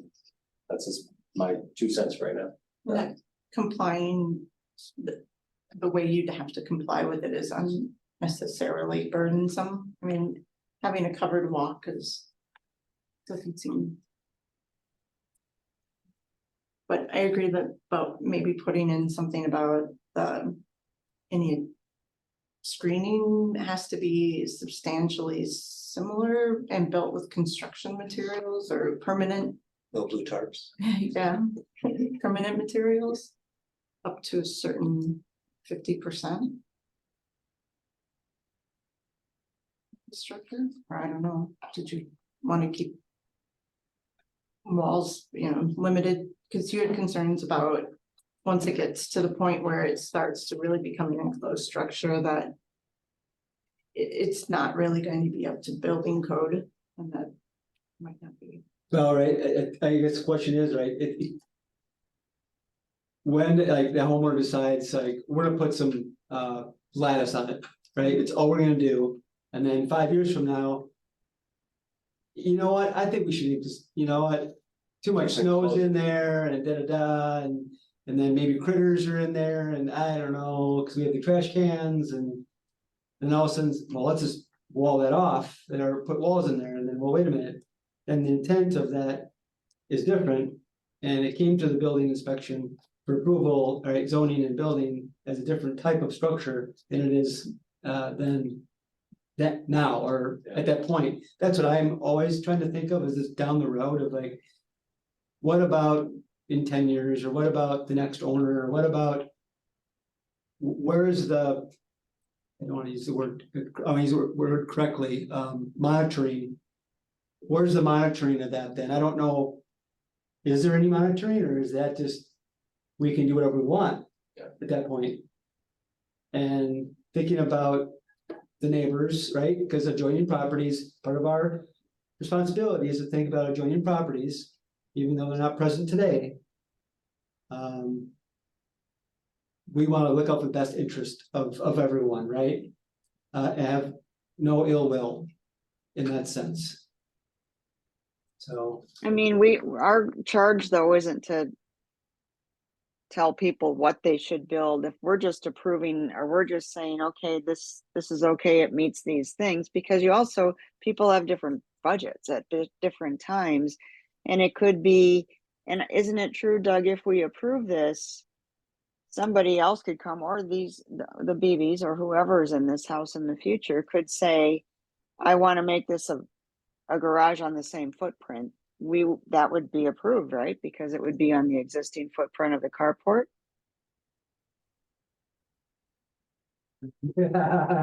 I've opened up a little bit of questions.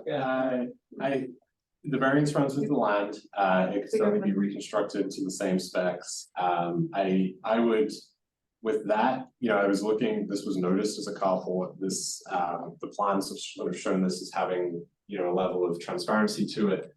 I would say from a planning and from zoning administration, I would sort of defer to whatever conditions are included. And so I would argue that a carport is not necessarily a garage, that there's different elements to that. I believe there's other people more qualified in the room, but I believe the 15-foot sort of footprint would actually, and depending on dimensions, it may actually be tricky to put doors in, and it may not actually be to the full specs. But I think I would rather suggest something loose enough with, future enclosure requires building permits and may go to a certain percentage of coverage or something like that. Loose enough that it's not lattice, we're not measuring necessarily light, passing through that, but rather some sort of screening, not going fully to an enclosure, but also giving some flexibility to the applicant that may alleviate the tops or the, things like that down the way. Okay.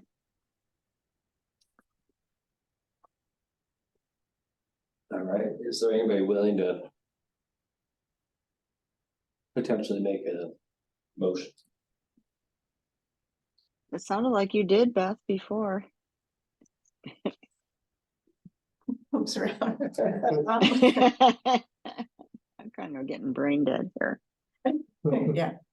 I'd say. There you go. I'd make a motion to approve the variance from the municipal code of ordinances 480-24 sub D, sub 7, sub C, sub 1. Because an unnecessary hardship exists in conforming with the restrictions in the zoning code by forcing it. They would have to find some way to make it attached, which would not be in the same aesthetic.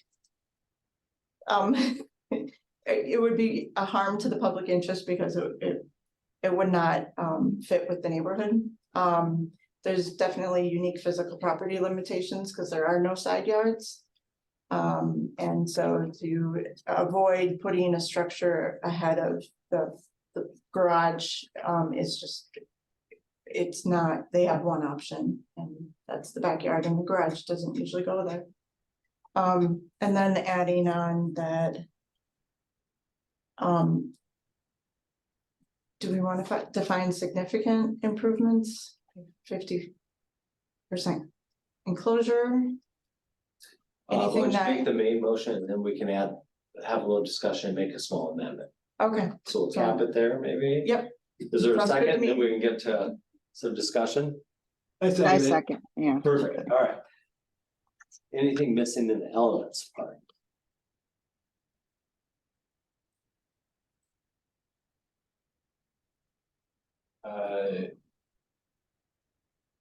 No, I think it's covered unless any reference to the trees or sustainability elements. The side yard was referenced as unique property limitation. Is that to the maker of the motion? The second, is there anything else to add? can add that, Choose to add to that. the trees are removing trees, as unnecessarily burdensome. Just a second. Second, yeah, yep, Thank you. yes. As it relates to potential addition of a screening or any future enclosure. And a piece connected with it is, do people have an opinion one way or the other? Meaning, one way talking about appropriate screening up to a certain percentage in harmony with the main structure. Or Yeah. something much more larger of any enclosure would be in harmony, any and all enclosure, so it could be small screening or fully enclosed, would be in harmony with the main structure and follow process for permits and any other items. I mean, I just kind of painted two paths. One, I think, gets at only the screening part, and then one gets at, well, if you did the screening, but then someone's like, well, actually, we just want to enclose the whole thing. How would they go about that? Any major? I don't opinion? think we should be so specific. I mean, I like, Beth, your original idea of 50% congruent with the construction materials that are already there. So that would not allow a full enclosure, but it would allow screening up to 50% of the wall surfaces. Yeah, Or because Doug, enclosure. didn't you? Yeah. You want full enclosure? I thought, Doug, you said that they couldn't do full enclosure. Cause it's a carport. They're asking for a carport. Yeah, I would have concerns, just from a scope perspective, to go to full enclosure and a door and those things, but I think it would be reasonable to forward plan for some sort of modest enclosure, as that's being expressed by the applicant already. Yeah, so closer to the screening for up to 50% is kind of where you're getting at. Okay. Brad, any other pieces that you have that you wanna make sure we include or consider? No other pieces. I just want us to be careful. I remember us denying a carport for a young couple who had bought a electric Car, vehicle. yeah. And, it was a kind of coming to the hardship type situation where the garage was still useful, but the carport was denied because the car was more modern and couldn't fit into an older garage. I had concerns with the trees and the sap and getting this nice new car dinged. And I remember us saying, well, we appreciate the efforts and the mindfulness and like the attention to the environment. but it didn't meet the standard. And I think, you know, what we need to be careful here, and what I see here is very similar circumstances where we're kind of coming to the hardship. Just because you have more stuff to store doesn't mean you're entitled to more storage. Good point. I wasn't here, so I don't know the whole discussion, but I sense you guys all know what you're talking about. I was not, Yeah, I think Win was not yet on board. I was not on board yet. They bought an electric vehicle and they wanted a covered carport so that they could install a plug-in that is not exposed to the elements. Basically, that's what that was. Mhm. And we couldn't come to the hardship about, well, you bought a vehicle and, you know, didn't plan for. Yeah, I remember that. And I did think about that, Brad, when I was reading this, when we first got the materials. Hypothetically, if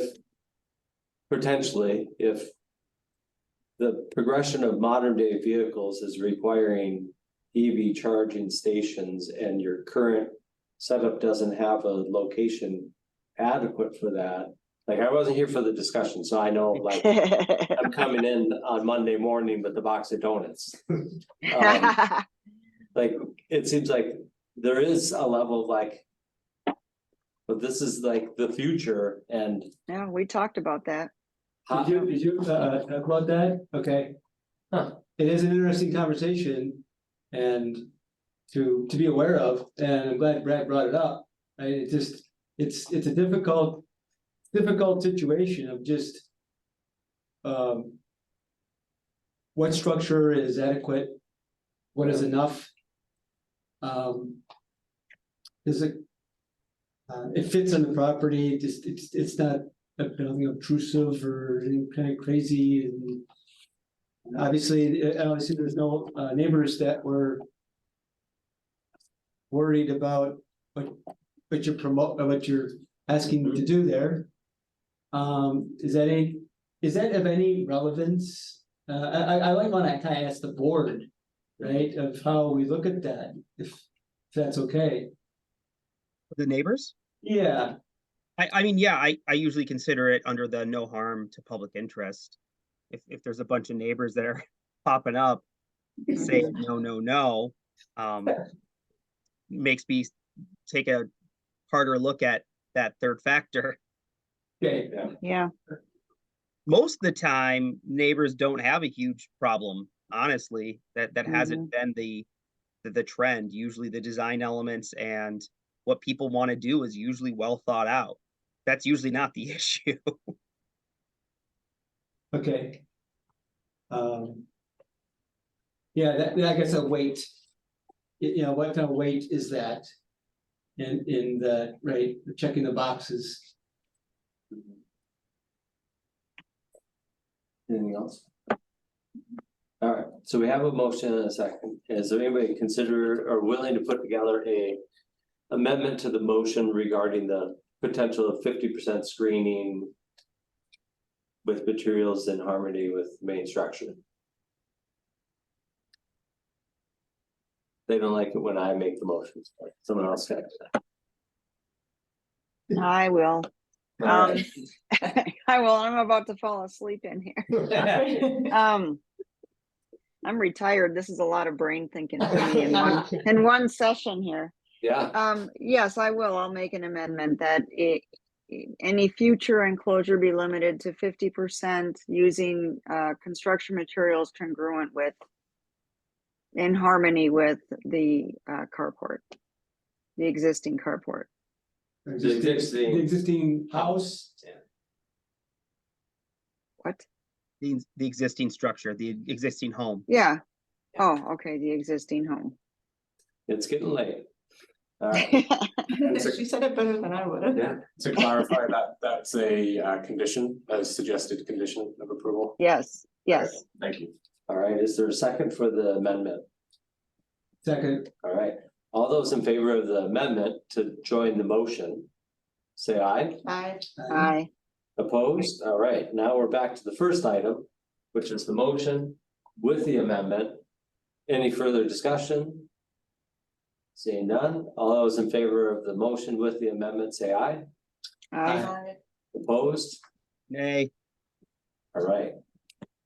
You need my vote then, I believe 3-1 carries, so, yeah. if you need it. I was not. All right, so that's 10. Under 11, Doug, which is upcoming meetings. And discussion on BPI. Thank you. And sustainability updates, all three at once. Yes. We'll give you the floor. I concur with the brain dead comments, but I'll try and. Thanks for hanging in there tonight, Dave. Was anything, we have some materials, I guess it's that time of year, we do have some applications already for the October meeting. So I think it's 2 or 3 at this point, so expecting to have a meeting. The date of the 19th doesn't work for my schedule, I have a conflict, so I'll be reaching out, most likely it will be a week after. But I'll send you just confirm. Seems to work well to go to the 4th Thursday as it was this month. We don't have conflicts or anything, so I'll look to confirm that, but we are expecting a meeting in October. With the date to be determined. In terms of updates, discussion on DEI efforts, just wanted to share some good news that permits were issued last week for the North Point project down on East Broadway. So that is a workforce housing project with a market rate component. This is behind the Shell gas station close to Menards, and there's going to be a range of housing events. There's going to be apartment units, but also townhomes as well. So they received their building permits last week. We had a pre-construction meeting as well. They already have some equipment out there, doing some groundwork, and they're looking to be complete by end of 2024. So, Wow. That's exciting. No update specifically on sustainability from stuff. All right.